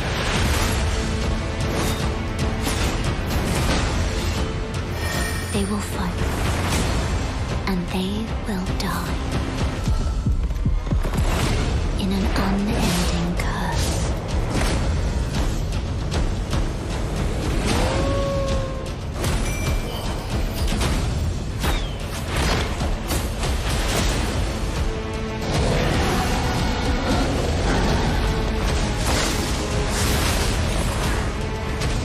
For how else is a champion or a lord to be born?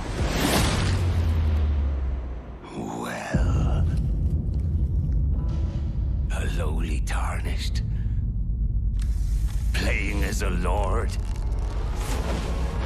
I command thee now!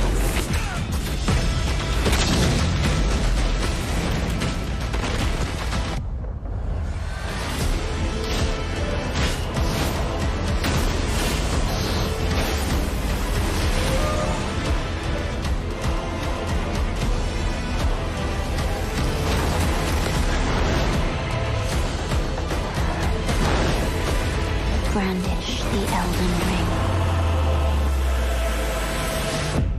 For all of us.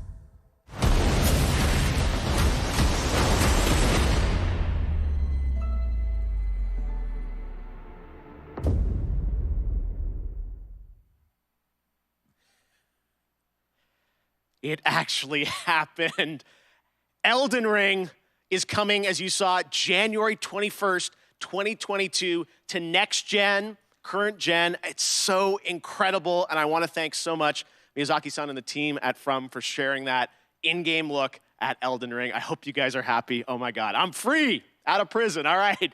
And that's going to do it for Summer Game Fest Kickoff Live. Thank you so much to all the developers who took part. And for you and watching around the world, it means so much to me. Summer Game Fest continues all weekend with Netflix Geeked Week and Prime Matter tomorrow, Ubisoft Forward on Saturday, and Xbox and Bethesda on Sunday, Square Enix as well. Head to summergamefest.com for the full and complete schedule. And this is really just the kickoff to summer and a ton of other amazing events that I'm fully supportive of, and I'm very excited to see what they have in store for us as well. As for me, I'll see you again on August 25th for Gamescom Opening Night Live.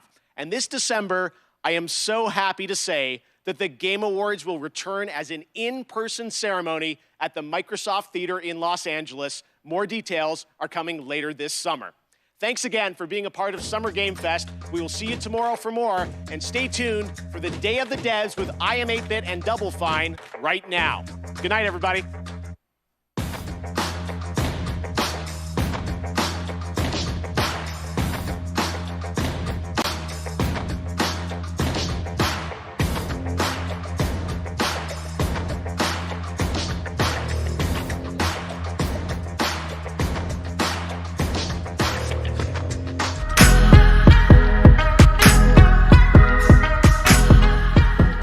Hello and welcome to Day of the Devs, a digital showcase of the best of independent games, brought to you by Double Fine and I Am 8-Bit. We've been putting on the show for 9 years, believe it or not, usually in person here in San Francisco, where people can come for free and meet developers and play great games and listen to music and have a great time together. And we can't wait to get back to that, but until we can, we're going to still keep bringing games to you so you can check them out via this magical digital medium that we have here. We put out the call for submissions, and people from around the world sent in their games, and in fact this year was a record number of submissions. So Day of the Devs is bigger than ever, and the games are really, really, really good. And we've picked the best ones to show you here today.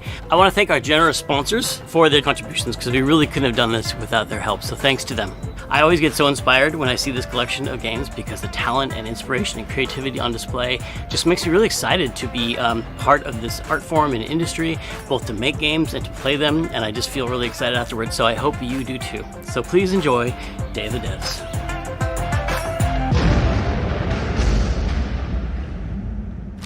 So y'all probably know Axiom Verge. It's a very popular Metroidvania. It came out now 6 years ago, believe it or not.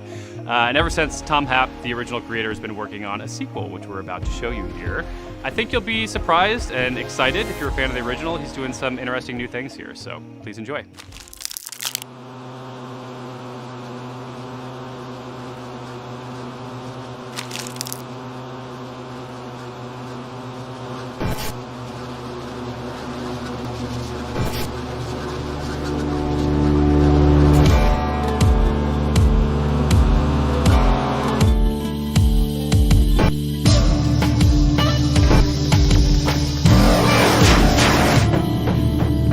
Hello, I'm Tom Happ. I'm really excited to share with you some new details about Axiom Verge 2.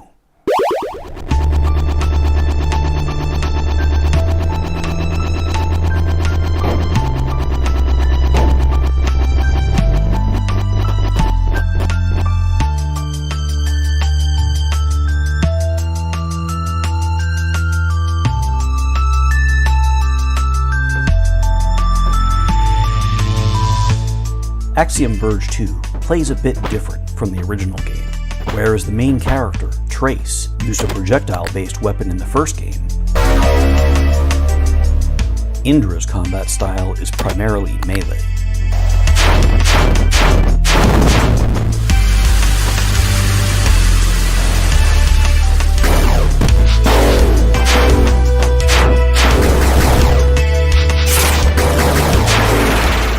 But brute strength isn't Indra's primary weapon. It is a contest of mind over matter, brains over brawn. Indra's ability to hack enemies and alter their behavior gives her a strong advantage no matter how formidable the enemy.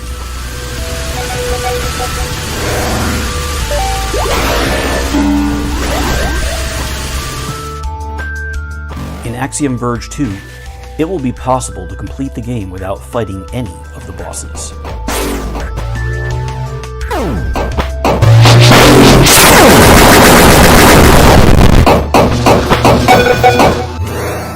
I've talked to many people who loved exploring the world of Sudra in Axiom Verge, only to get stuck at a boss they just couldn't get past, and that ended the game experience for them.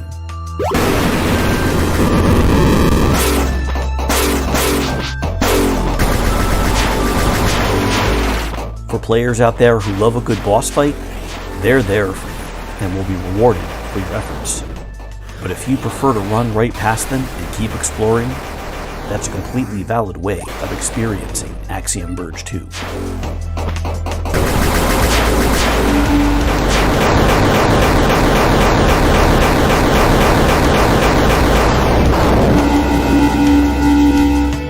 Axiom Verge 2 will be here before you know it, and I'm looking forward to seeing everyone discover all of the mysteries it has to offer.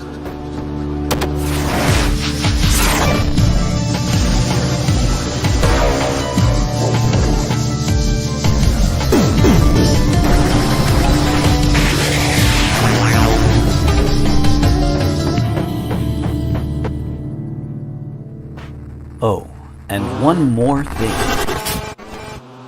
In addition to PC and Switch, we're excited to announce Axiom Verge 2 is also coming to PlayStation 4 and 5. I just can't even with this next game. It's so delightful. It's pure glee in a game brought to you by the gang at something we made out of Sweden. It's called Toem. It has the best art style and is just pure happiness. Try not to smile. Hello. Hejsan. My name is Nicholas. And I'm Lucas. And we are Something We Made. And we're excited today to show our game called Toem.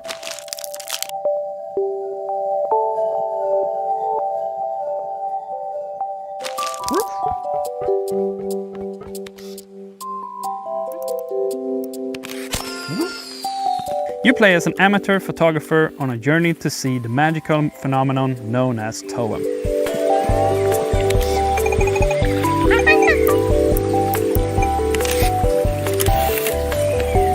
But first, you need to get there by bus.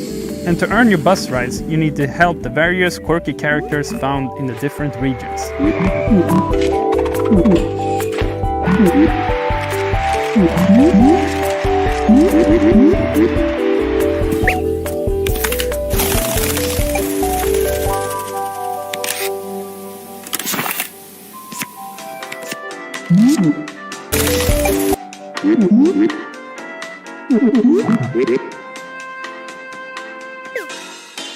photograph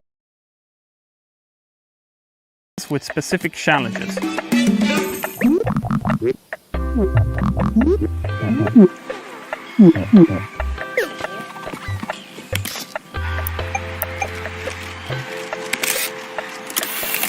As you stroll along various locales, you'll run into puzzles that will have you using different tools.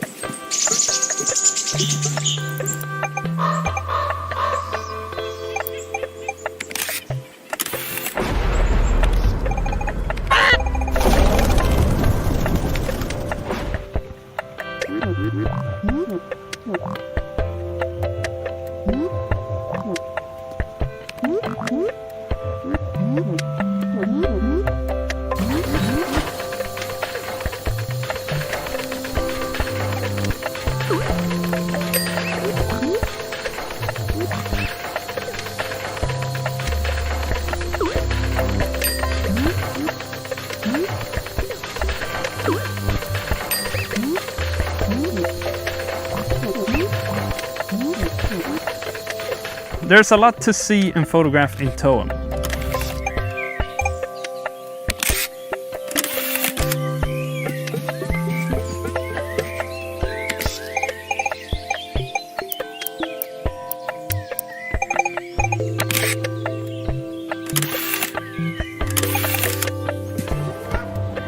And many friends to meet along the way.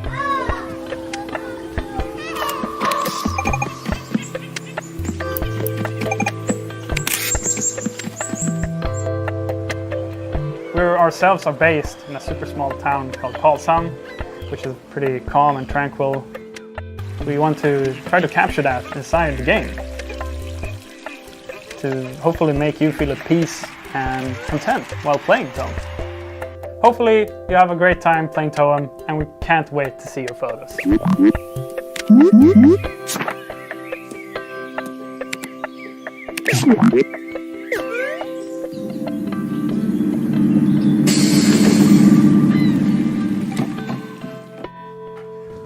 Don't forget to wishlist on Steam. That's what he said. Our next game pits you against your friends to run the fastest time through a series of dungeons. This is Phantom Abyss from Team Weeby and Devolver Digital. Hi, I'm Ben Marinin from Team Weeby, and I'm the lead designer on Phantom Abyss.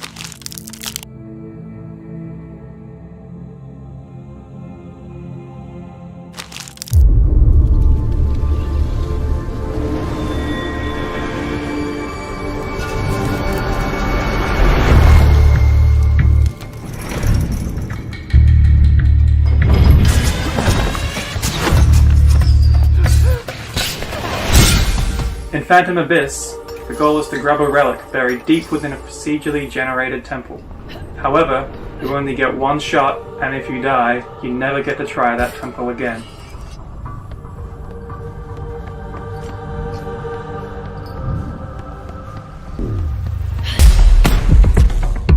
Phantom Abyss is an asynchronous multiplayer game, where temples are filled with the Phantoms, previous players who tried a temple before you and died.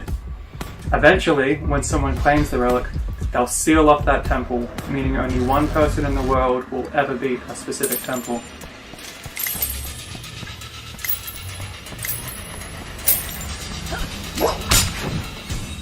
Players are equipped with a whip, which they can use to climb obstacles and interact with the world around them.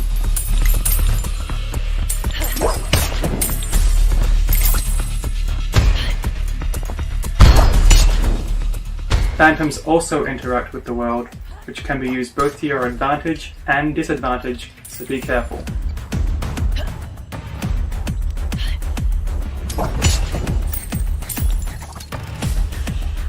As players delve deeper into a temple, they become hunted by that temple's guardian. Guardians are incredibly powerful beings that will stop at nothing to prevent you from claiming a relic.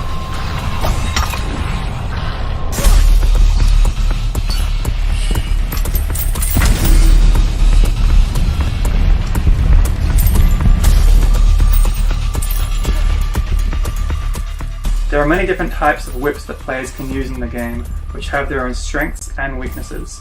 You can also spend coins during a run to receive powerful blessings. game's scheduled to be entering early access on Steam very soon, and I can't wait for everyone to enter this world as they start making phantoms and claiming relics. I hope you enjoy it.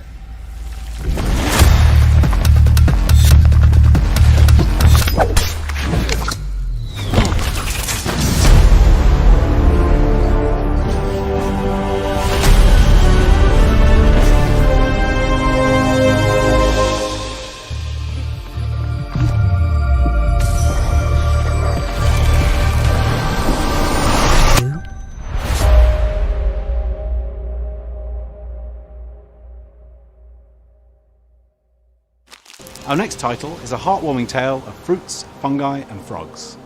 It's all about a little grape who is tasked with caretaking their island home and protecting it from invasive rot. Much like my own gardening experience out here, this is a game of questing, combat, cultivation, and building a community of pals. This is Garden Story.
Hey everyone, my name's Will Lewis. I'm a co-founder of Rose City Games, and we are publishing Garden Story.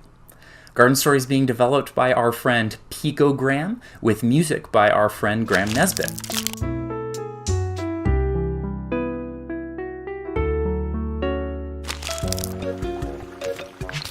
There's a lot to do in Garden Story. It's combat, exploration, management, where you're constantly learning about new characters and about parts of the island that you're kind of helping put back together. Moving between the seasonal villages of your island, you take on a lot of requests and challenges to help your community and discover a history between the characters and what's been going on there recently.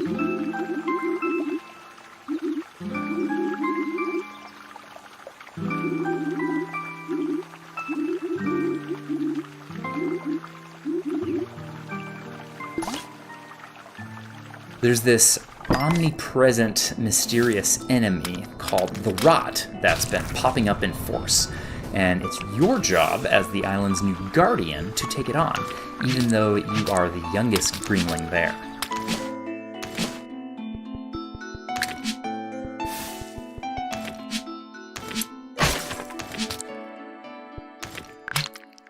It's so fun to explore the really charming and chill elements of the game.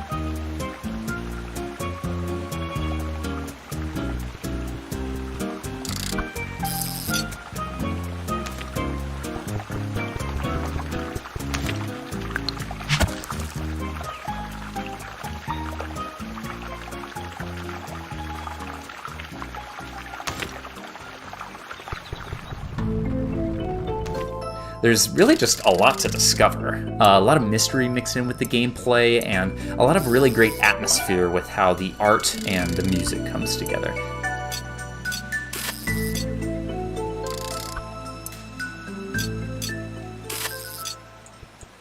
The combination of some of Garden Story's more classic game inspiration with that chilled out, bright art and music style is really special to us. It's really easy to jump in and feel good about living in the world.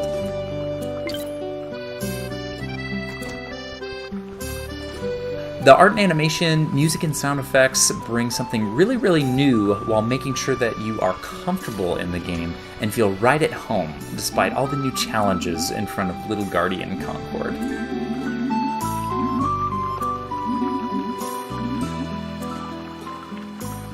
We can't wait to see you in the Grove when Garden Story comes out this summer.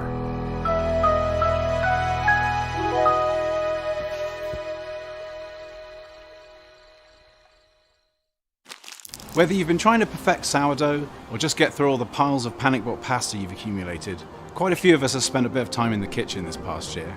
This next game aims to take your real-life cooking abilities to the next level, whether you're a seasoned chef or a culinary catastrophe. It's a super chill cooking sim that specifically explores the fascinating world of Philippine, Korean, and Japanese cuisines. Sit back and allow us to nourish your senses. This is Soup Pot. I'm Gwen Foster from Chicken Club, and we're a collective of game developers making a game called Soup Pot.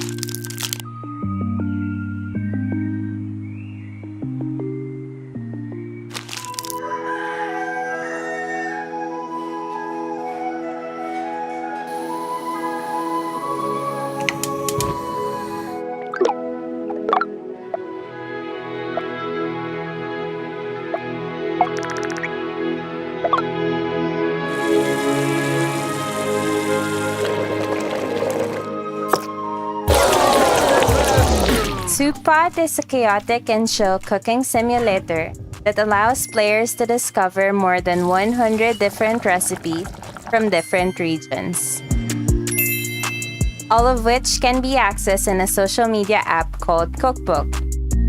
Teka lang, where's my recipe? Recipe, take me back my energy. Energy, ito yung bawang na I cannot see. I cannot see, panghalo to sa delicacy. Delicacy. What makes our game unique is that there are no fail states. We wanted players to be able to learn and fail and have fun with cooking.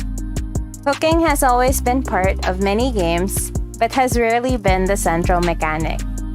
For Soup Pot, we work with chefs and cooks to make sure that the recipes in-game you could also make in real life. For the first time, we are showing that Soup Pot is just not limited to dishes that can be made with cooking pots. You can also grill and skewer. Kalma lang yung fire pre, baka masunog yun. Ano bang susunod, adi mo ba alam yun? Take a look na lang sa recipe sa karton. Don't you worry now, here cooking news is so clear. Mix mo lang with everything, busog yag until next year. At Chicken Club, we love games like Overcooked, Cooking Simulator, Hot Pot for One, Tenba, and Moonglow Bay. We hope that our game makes you love cooking just as much as we do.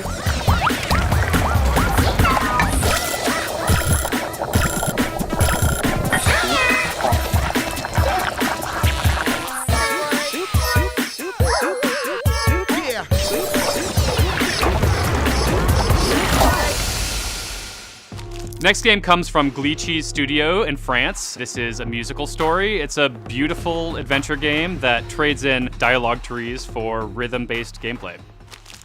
Hello everyone, I'm Charles Bardin, game designer and co-composer at the French video game company Glitchy Studio, and the game we're going to show you today is called A Musical Story.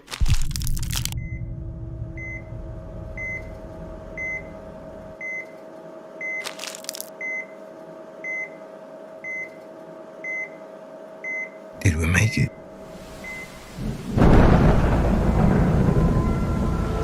Where am I? Wait, who am I? Am I dreaming? I can hear music. Yeah, I know this. This is my band. This is our music. This was our dream. In a musical story, you play music to unlock memories.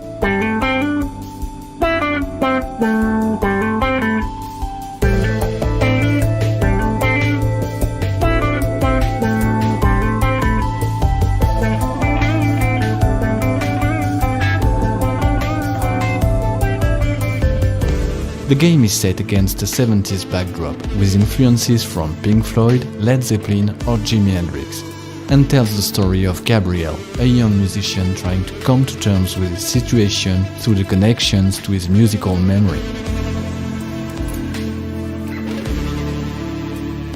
Gabriel and his friends decide to participate in the legendary Pinewood Festival. Gabriel will experience friendship, love, but also very hard times as he struggles with addiction.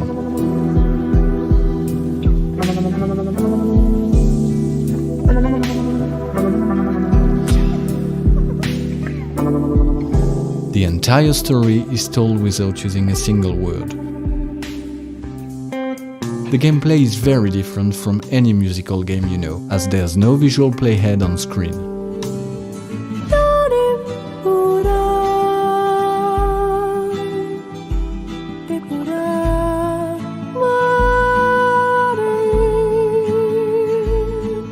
Everything is based on your ability to listen to the music and understand it, making it a very organic and rewarding experience.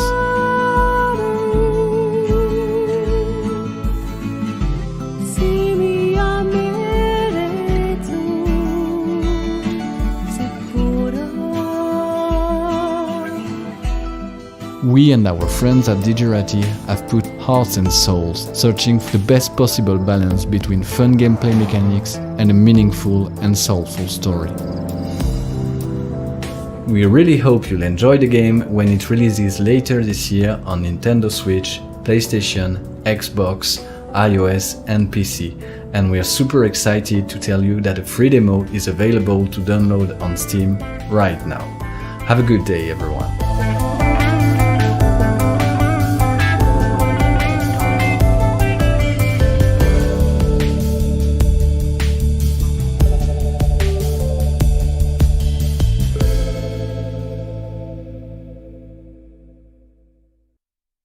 Video games are such a beautiful medium because you can literally make them out of anything.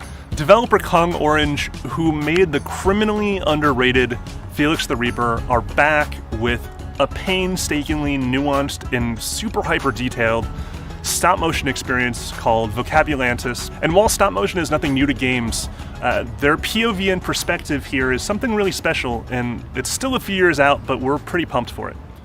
My name is Johan Oettinger, and I am the stop-motion part of Vocabulantis.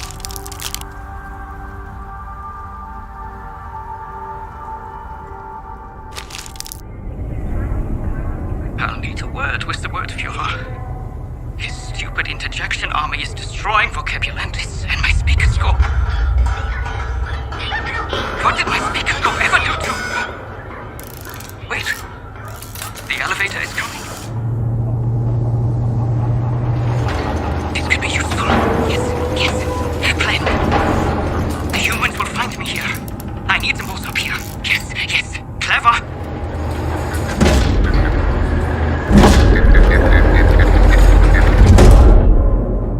I've made stop motion since I was a child and I do it professionally now, but ever since the Neverhood came out in the 90s, I've dreamt of making a stop motion animated video game.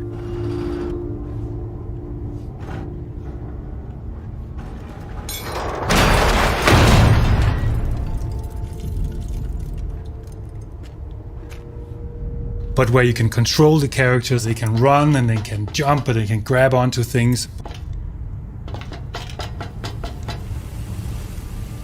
But then it's fully stop motion animated, where the animator moves the puppet and you take a photo and the animator moves the puppet again.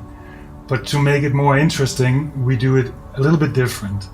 So the animator moves the puppet and we take the photo.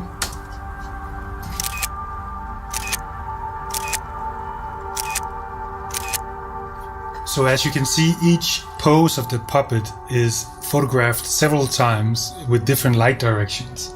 And out of them, we can combine those photos into a normal map.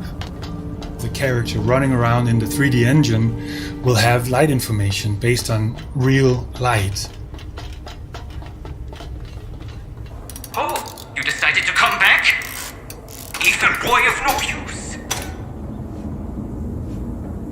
None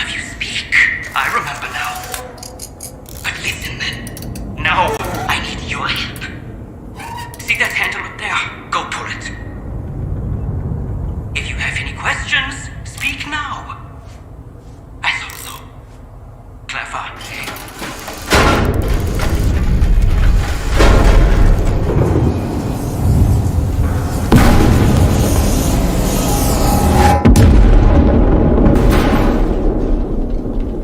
It really integrates into the handmade sets that are photogrammetried in our photogrammetry scanner over here. Let me show you.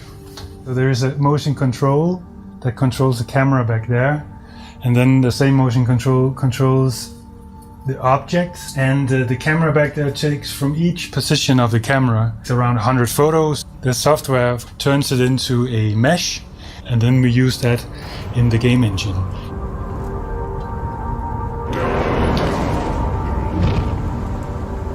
We want it to look like a stop-motion film, but still we can make all the levels fun to play and interesting to play.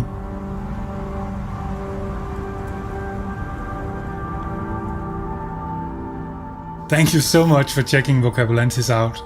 I hope you liked what you see. We are looking forward to show you more.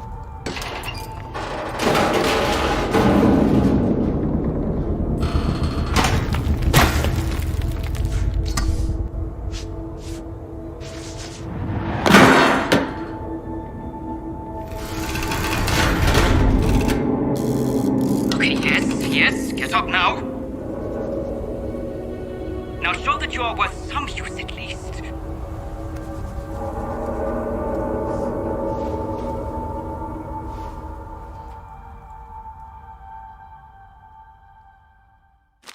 Having been pretty much rooted to the spot for over a year now, the desire to jump in the car, drive off into the sunset and never look back is strong in all of us. This next game, from the creator in the car, drive off into the sunset and never look back is strong in all of us. This next game, from the creator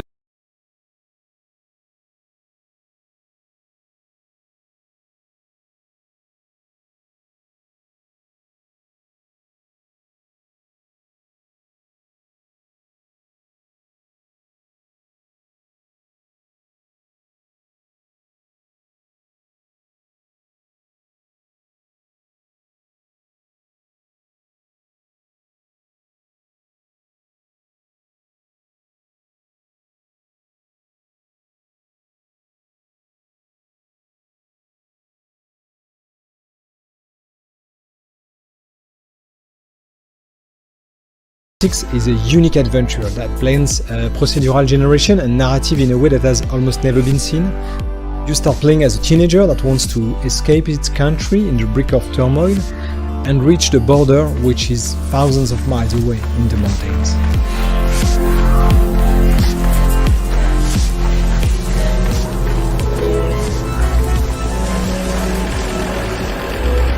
As you try to get closer to the border, you will come across different characters, each of them with their unique backgrounds, storylines, and very strong personalities.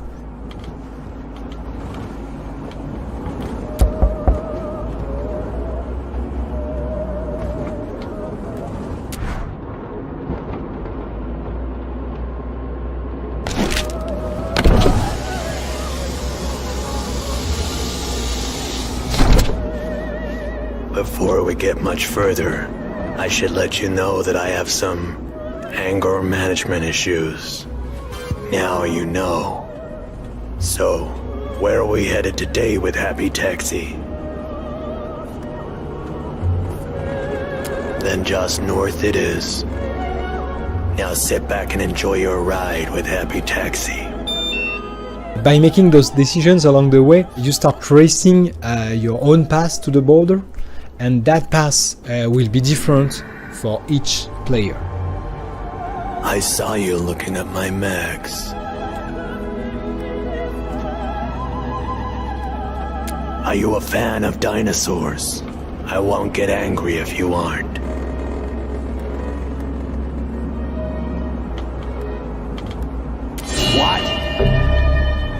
You will discover personalities of this country inhabitants, their backgrounds, their secrets, their trauma, and progressively, by all the decisions, you may even change the country. Guess you forgot I had a gun! Now, get in your filthy van and find me a light. I'm Mikey Goodman. I play Jared and many other characters on the Road 96. I feel like having a smoke. A lot of bad things happened in his life. He's really bitter and he's kind of taking his revenge out on everyone else.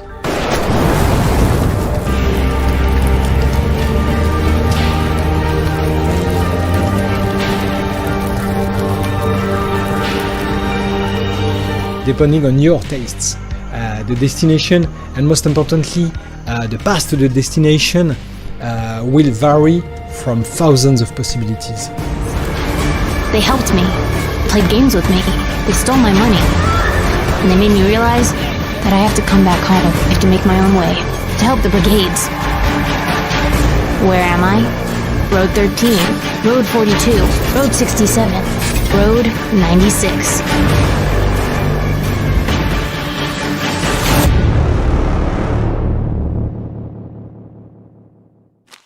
While it's still early, developer Strafon has created something really special and unique with the Wandering Village. On paper, it's a town building sim. You go about your business, you build up your population, erect buildings, mine for resources, but it has a really rad twist. Hello everybody, we're Claudia Beck. Hi. And Philomena Schwab from Strafon Studio, and we're here today to present to you our upcoming game, The Wandering Village, a city building simulation game on the back of a giant wandering creature.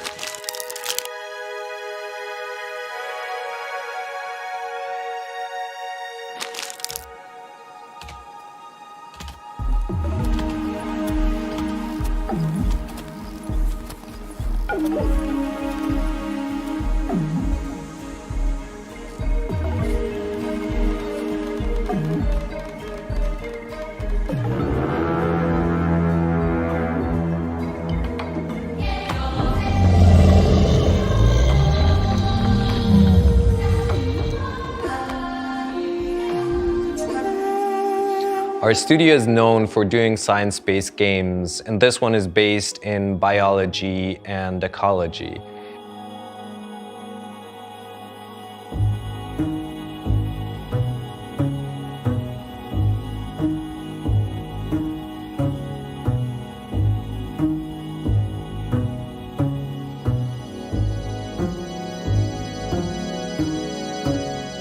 Visually, the game is inspired by Moebius and Studio Ghibli, and musically, it's influenced by various forms of folkloric music from all around the world. Your people will be escaping and seeking shelter from a toxic fungus.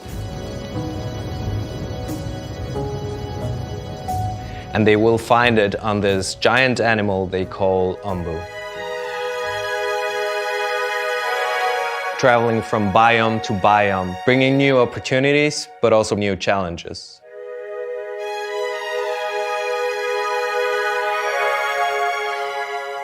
And you're going to be communicating with the Umbu to create and build on your symbiotic relationship. If you build this specific building, the Horn Tower, near the animal's head, so it will be able to hear you, you then get this additional view of zooming out to the animal and giving it different commands. Such as run or lay down.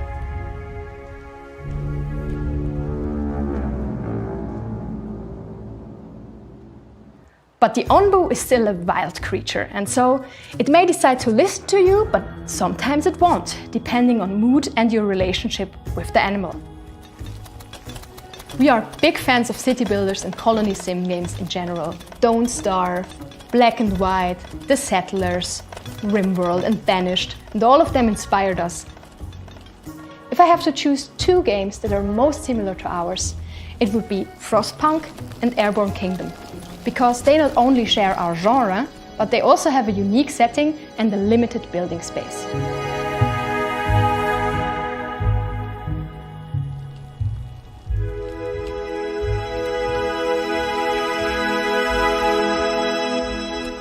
We're hoping to release The Wandering Village on Steam Early Access later this year in Q4. So if you liked what you saw, please consider to leave us a wish list. And if you want to stay up to date with the development of the game, come join us on Discord. Thanks for your attention. See you next time. Bye. Bye.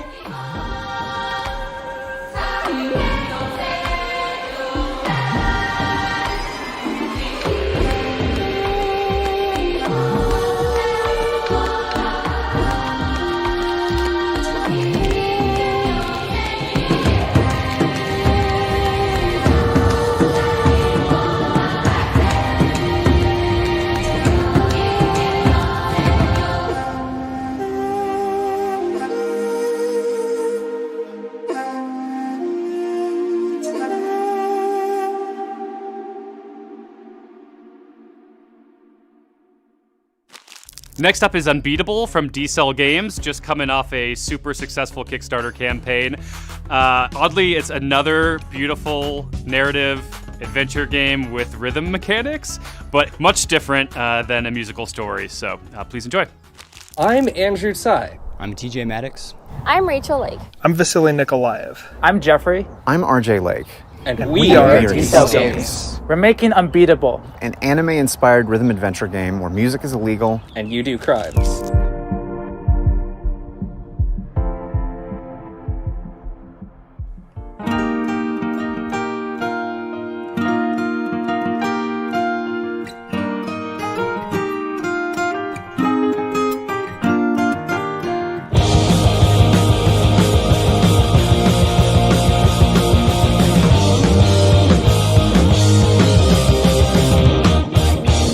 The basic setup is simple. You have two buttons, one button for up and one button for down.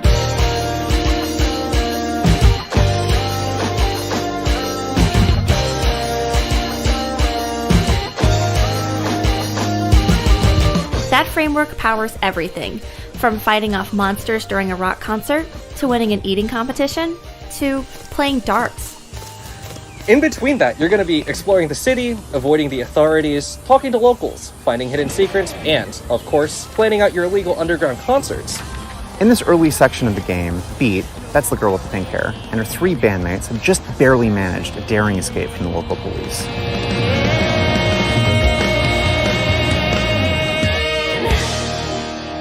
They find themselves washed up on a beach on the outskirts of the city, and now need to scope out a venue and figure out where they're going to lie low and practice. Before you go on for the big show, you're going to be finalizing the songs that you're playing.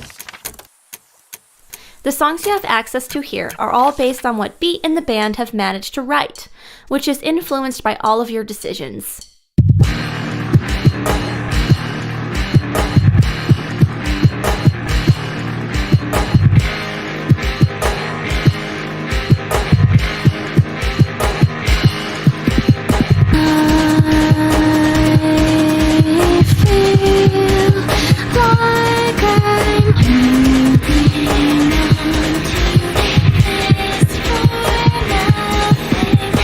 Unbeatable is a synthesis of everything we love about our favorite games with the memories that we have of watching bootleg anime as kids.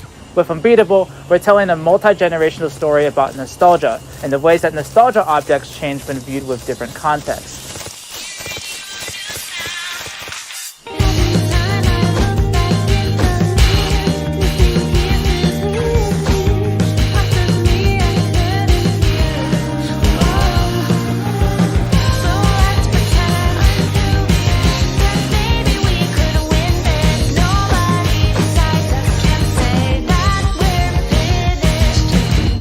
We're enormously excited for everyone to check it out when it's done. Since that will be a bit, why not download our free demo, Unbeatable White Label, right now? You can grab it on Steam and itch, and it will let you play through a dozen songs already. Thank you from everybody at D-Cell Games.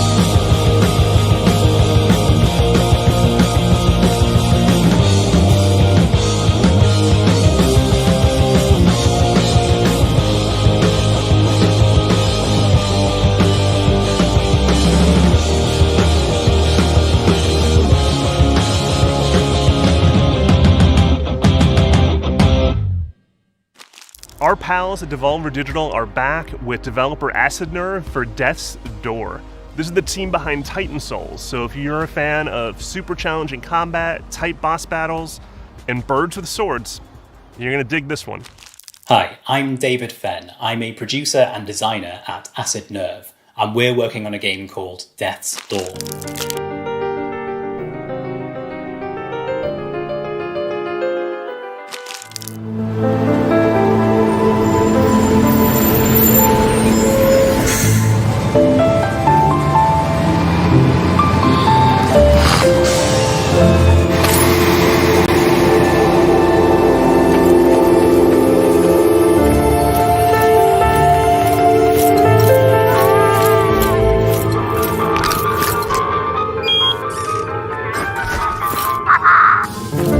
It's a fantasy action-adventure set in a strange world where nothing naturally dies anymore, and this group of lazy office worker crows are in charge of maintaining some sense of order.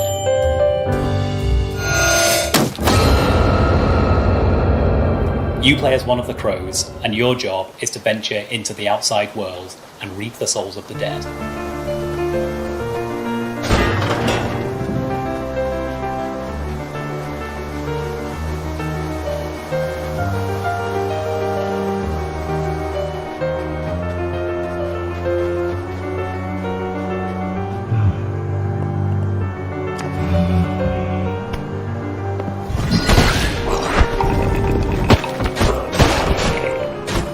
Combat focuses on intense, fast-paced brawls, where mistakes are punished and skill is rewarded.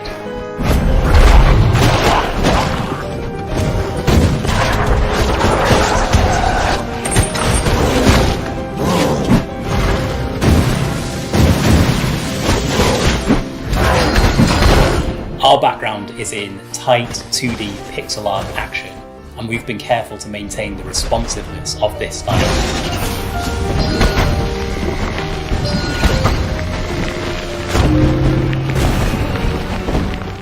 The world is fully explorable and it's entirely handcrafted. All of the characters and enemies that you meet have memorable, twisted designs as well.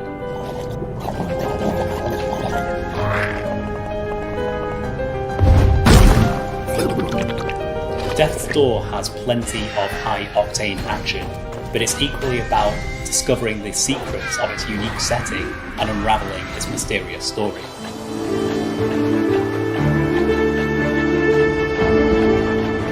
The structure and the scope of the gameplay most closely match one of our oldest inspirations, The Legend of Zelda.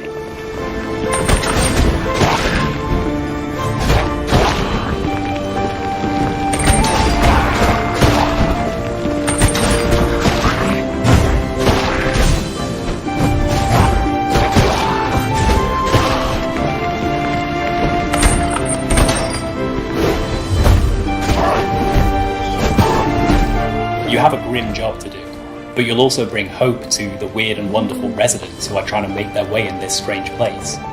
The setting and the circumstances are bleak, but the moment-to-moment interactions have touches of humour and positivity.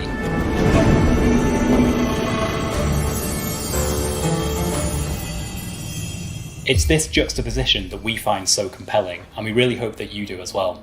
If so, you can look forward to playing Death's Door when it comes out this summer. Thanks very much.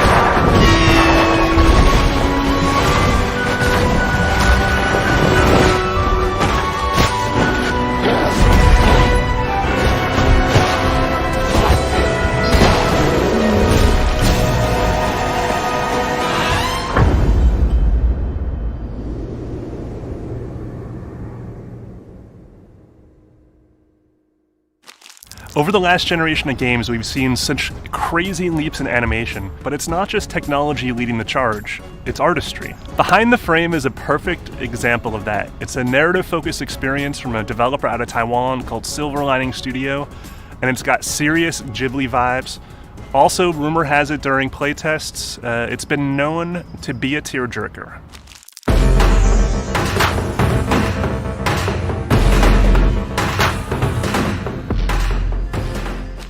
Hey guys, I'm Wei Chen Len. We're a silver lining studio located in Taiwan. Today we're going to show you a little bit of our game, Behind the Frame.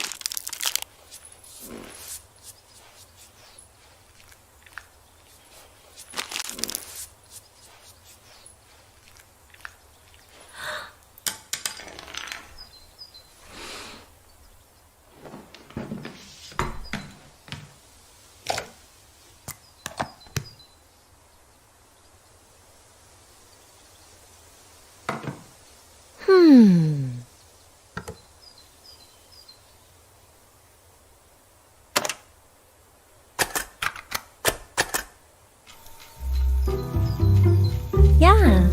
Behind the Frame is a puzzle-solving, story-oriented game. The story is about a painter who is pursuing her lifelong dream to become a professional artist. Alright.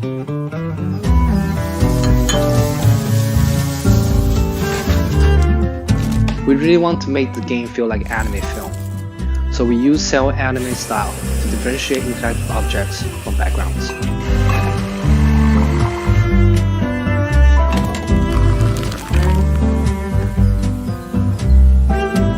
The gameplay is in first-person perspective, with several cutscenes.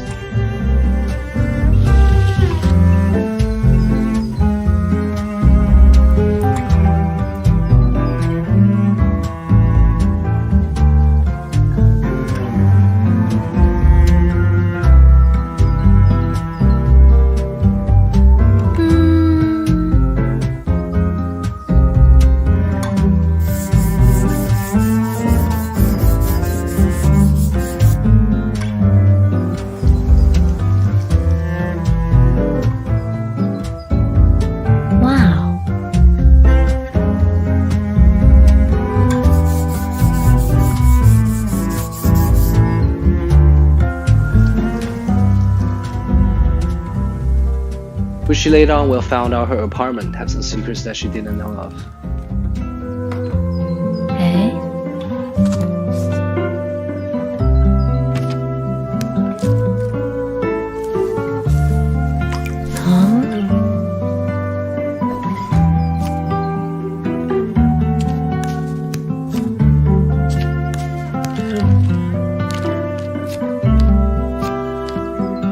Like I mentioned before, we want this game to have anime and whimsical feels, so we chose hand-paint 2D panorama environments instead of building a 3D model.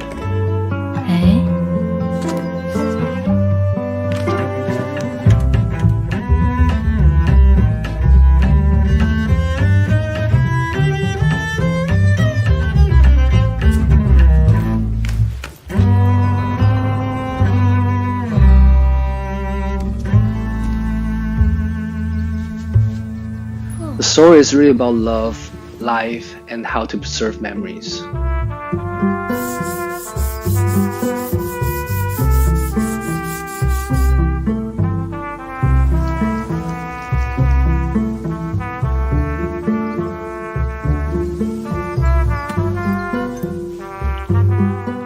We are really excited to be part of Day of Dev. Thank you guys.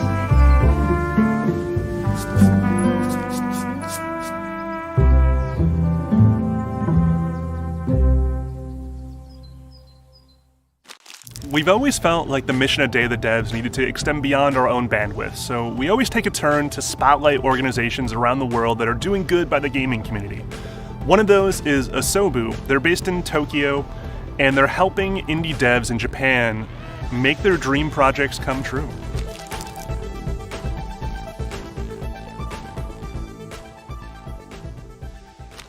Hi everyone, my name is Anne and I'm the manager of Asobu, a community hub for indie creators here in Tokyo.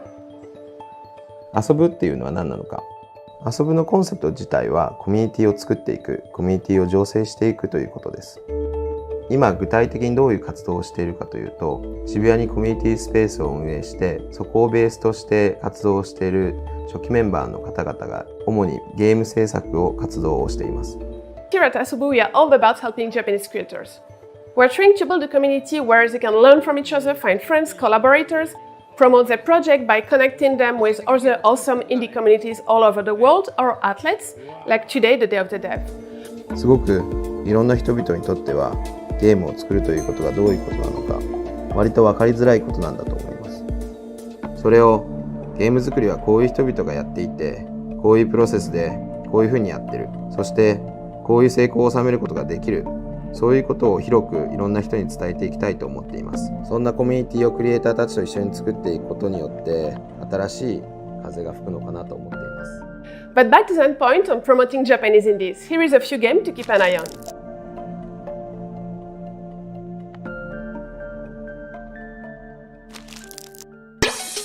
Electhead is a unique 2D puzzle platformer being solo developed by the young creator Namatakashi.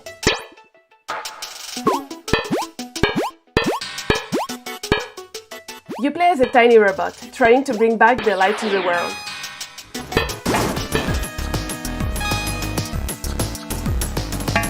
Electricity runs through everything you touch.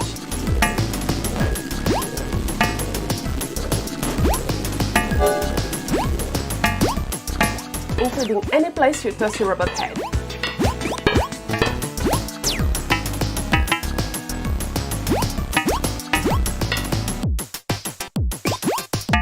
Electhead is due out on Steam and itch.io later this year.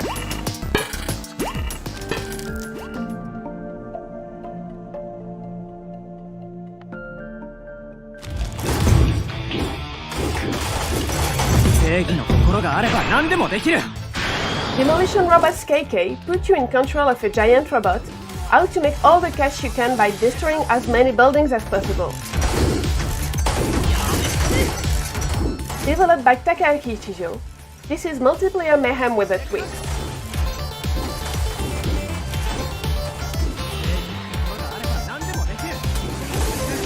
Switch viewers can influence the game by choosing items or actions on screen.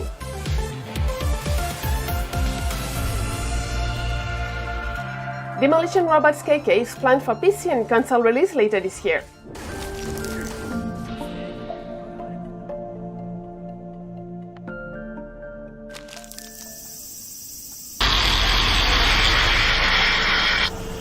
Walk is a survival horror title from Kazumi Games.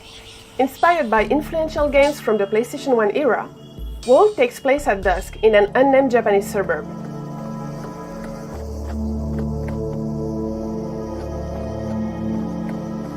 You control a defenseless schoolgirl trying to return home before dark.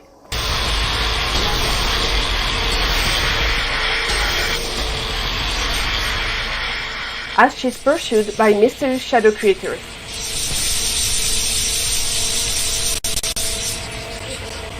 Kazumi Games is planning to launch Walk as a Kickstarter later this year. And that's all for today. Thank you so much, Day of the Dead, for having us. We're big fans and it really means a lot to be a part of this. If any of the stuff I talked about sounds interesting, please stop on our Asobu Discord or any of our events to check out and say hi. On our website, asobu.dev, we're launching a community profile section where both foreign and domestic creators and collaborators can use to find each other. And please keep an eye on our next Asobu Indie Showcase coming this September. Hope to see you there. On its surface, our next game is a serene slice-of-life fishing RPG in a tranquil setting in 1980s Canada. Underneath the waves, there lies exciting adventure, exploration, and angling.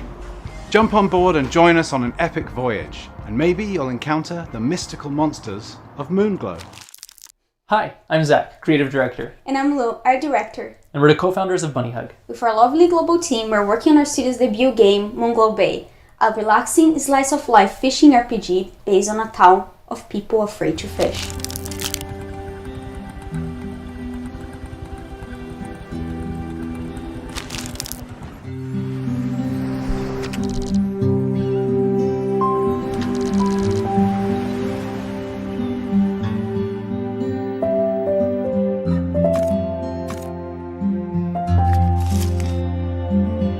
Well, Guppy, you did it. Your first catch. 40 years, and you still surprise me. I know this place seems strange. A fishing town afraid to fish. But that's why our new venture might just stay afloat. Because all those stories about the mystical monsters of Moonglow are exactly that. Stories. Moonglow Bay is set along the eastern Canadian coastline during the 1980s.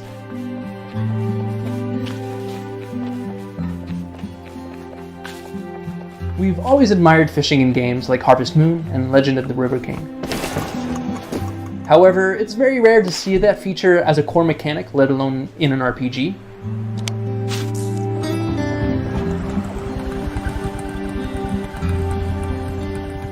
So we've really wanted to capture the magic of fishing in these games and make it the heart of our game.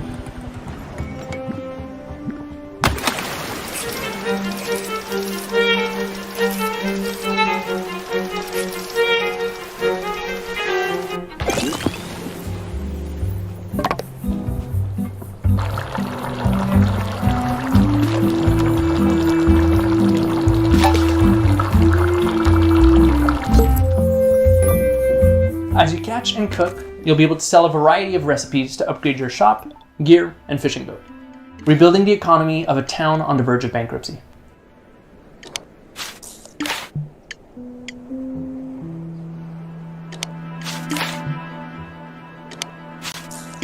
Today, we're excited to review the aquarium.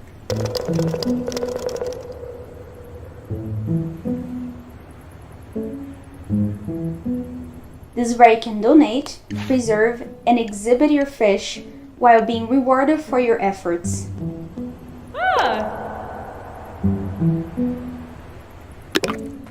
Your journey is split into 5 distinct story arcs with a fully inhabited town to traverse and the potential for grand encounters. Documenting over 100 varied aquatic species, all while uncovering the secrets of Moonglow Bay.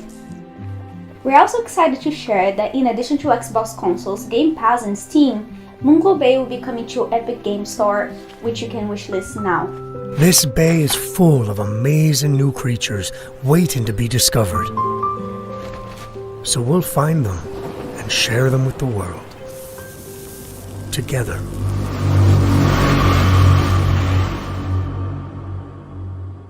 As long as this book is by your side.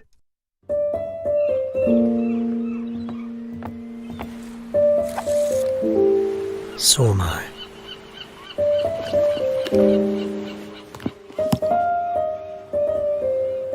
Welcome home.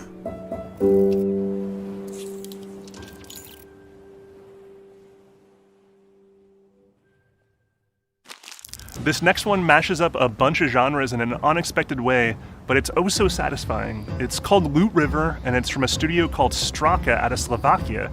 And they've taken super frenzied roguelike action, procedural dungeon generation, and even a bit of Tetris, and mushed it all together in a pretty fucking cool way. Hello everyone, I'm Miro from Straka Studio. Imagine if Diablo and Tetris had a baby. We're working on an island-shifting action roguelike, coming to Xbox and PC, Loot River.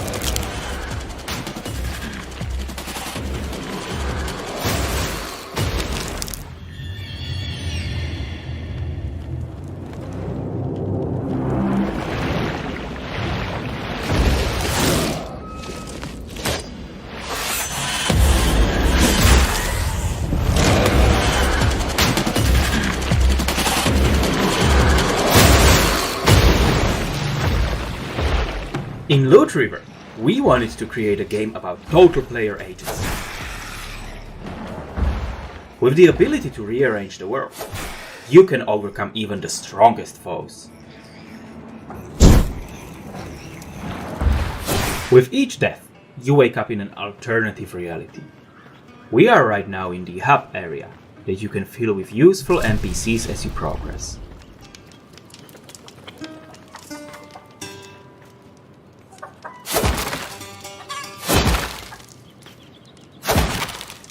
The hub directly connects to the sunken village. You traverse the area using wooden platforms that you can slide in any direction you want. The platforms themselves are a handy tool in combat, dodging the fast enemy attacks, splitting groups of enemies, or providing a hasty retreat.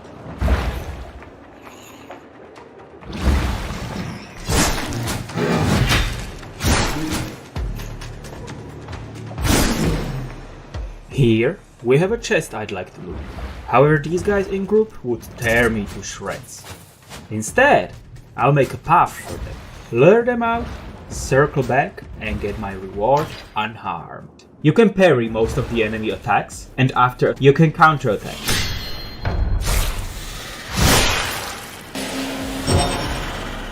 Enemies get stranger as you fight your way through Loot River, like a mage that can lock platforms together, preventing you from escaping until you defeat things.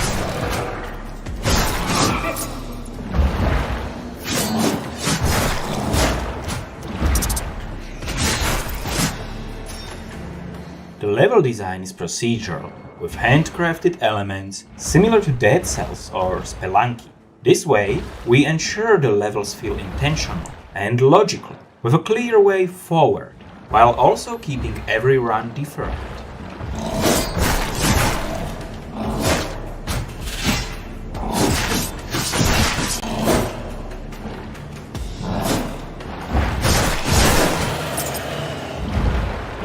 During your journey, you'll encounter many other travelers. Some of them hostile, but many still friendly. You'll encounter merchants or aspiring artists. Or perhaps vendors who can join your group and help you unlock permanent upgrades. You'll encounter beings so powerful, your entire existence is merely a small annoyance for them.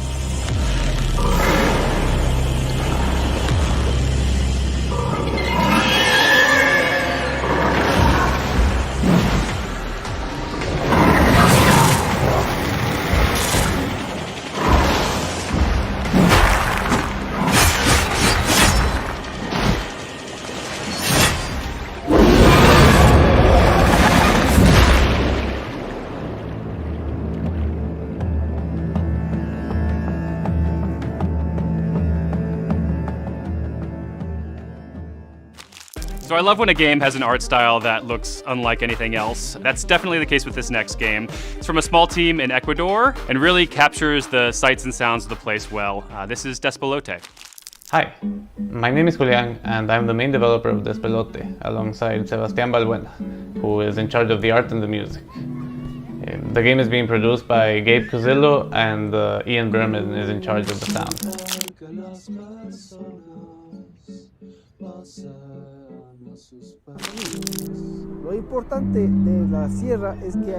You play as a kid and you're sitting around in school just waiting for the day to be over because you just want to play soccer.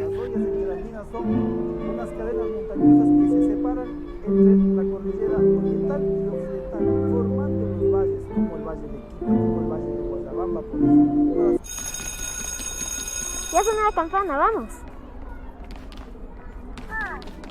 Hola.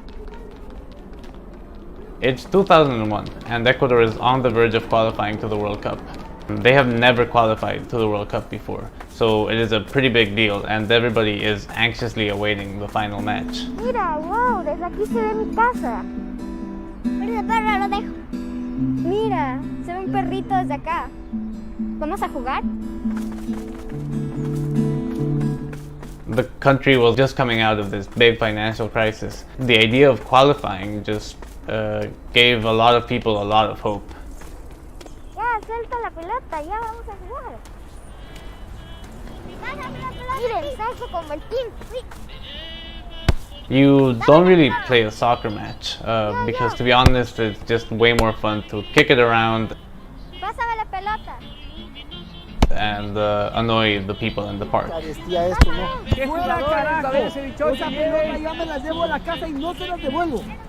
This park is inspired by a lot of the parks I used to play in as a kid, like La Carolina in Quito. No, perro malo. Perro malo.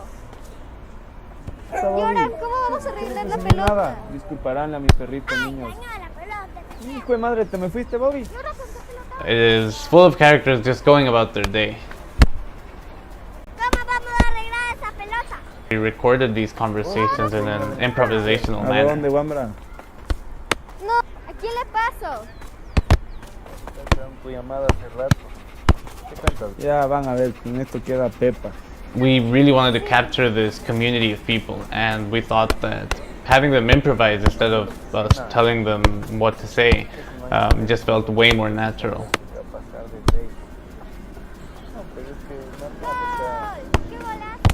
They all react to the ball in unique ways, and sometimes this leads to a big narrative moment.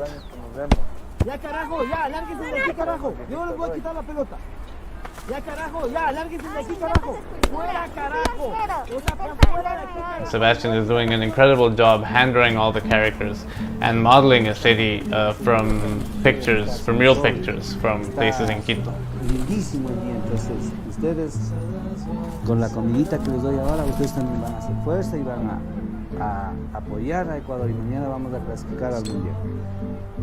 Basically, Despelote is a story about how soccer can impact a place and its culture.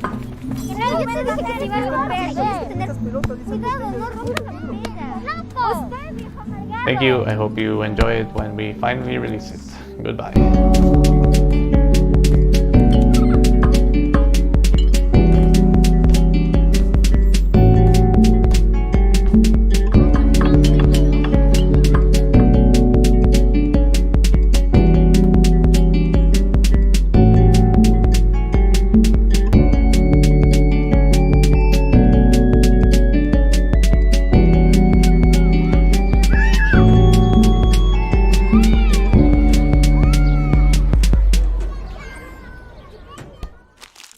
We have one last surprise. It's from developer Variable State, best known for their game Virginia, but with Last Stop, they evolved their narrative pedigree and take it into a much more supernatural territory.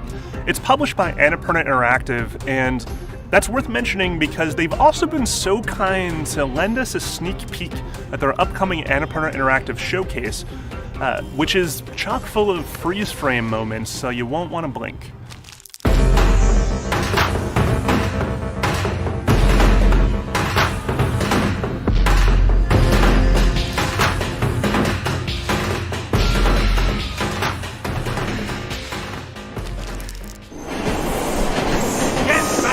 Don't stop!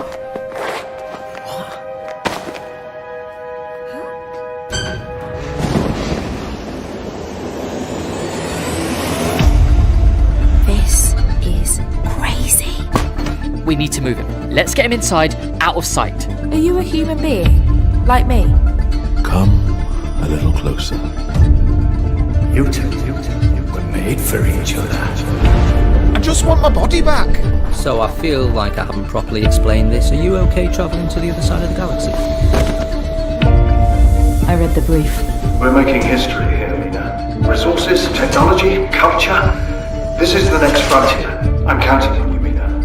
All right, I'll get the job done.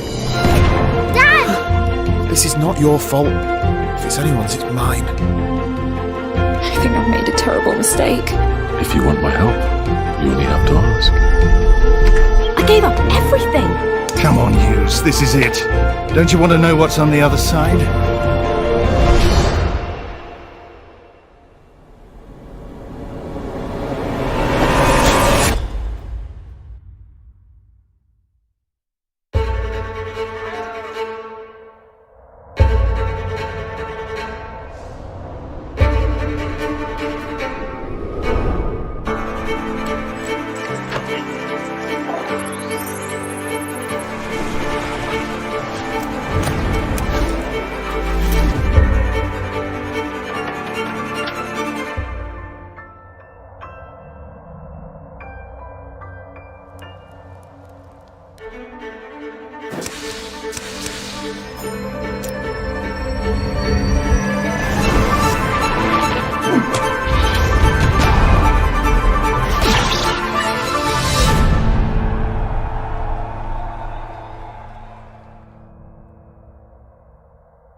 And that's it. Thank you for joining us for Summer Games Fest and this Day of the Devs Developer Showcase. See what I mean? Aren't you excited now to go make games or play games or to build a tree fort or something? Like, it's just so inspiring. And thank you to all the developers who submitted their games. If you're looking to submit one of your awesome games for a future Day of the Devs, head on over to dayofthedevs.com and sign up for our email list. It's the first place we spill the beans on call for submissions, no matter what time of year it is. Thanks to all of my co-hosts, thanks to I Am 8-Bit, and everybody who helped with the show. Thank you as always for the generous support from our partners for making all of this possible. We could have not done this without you. PlayStation, Idea Xbox, Nintendo, Prime Gaming, and Steam. For the last 9 years, you've been on our court, and we super appreciate it.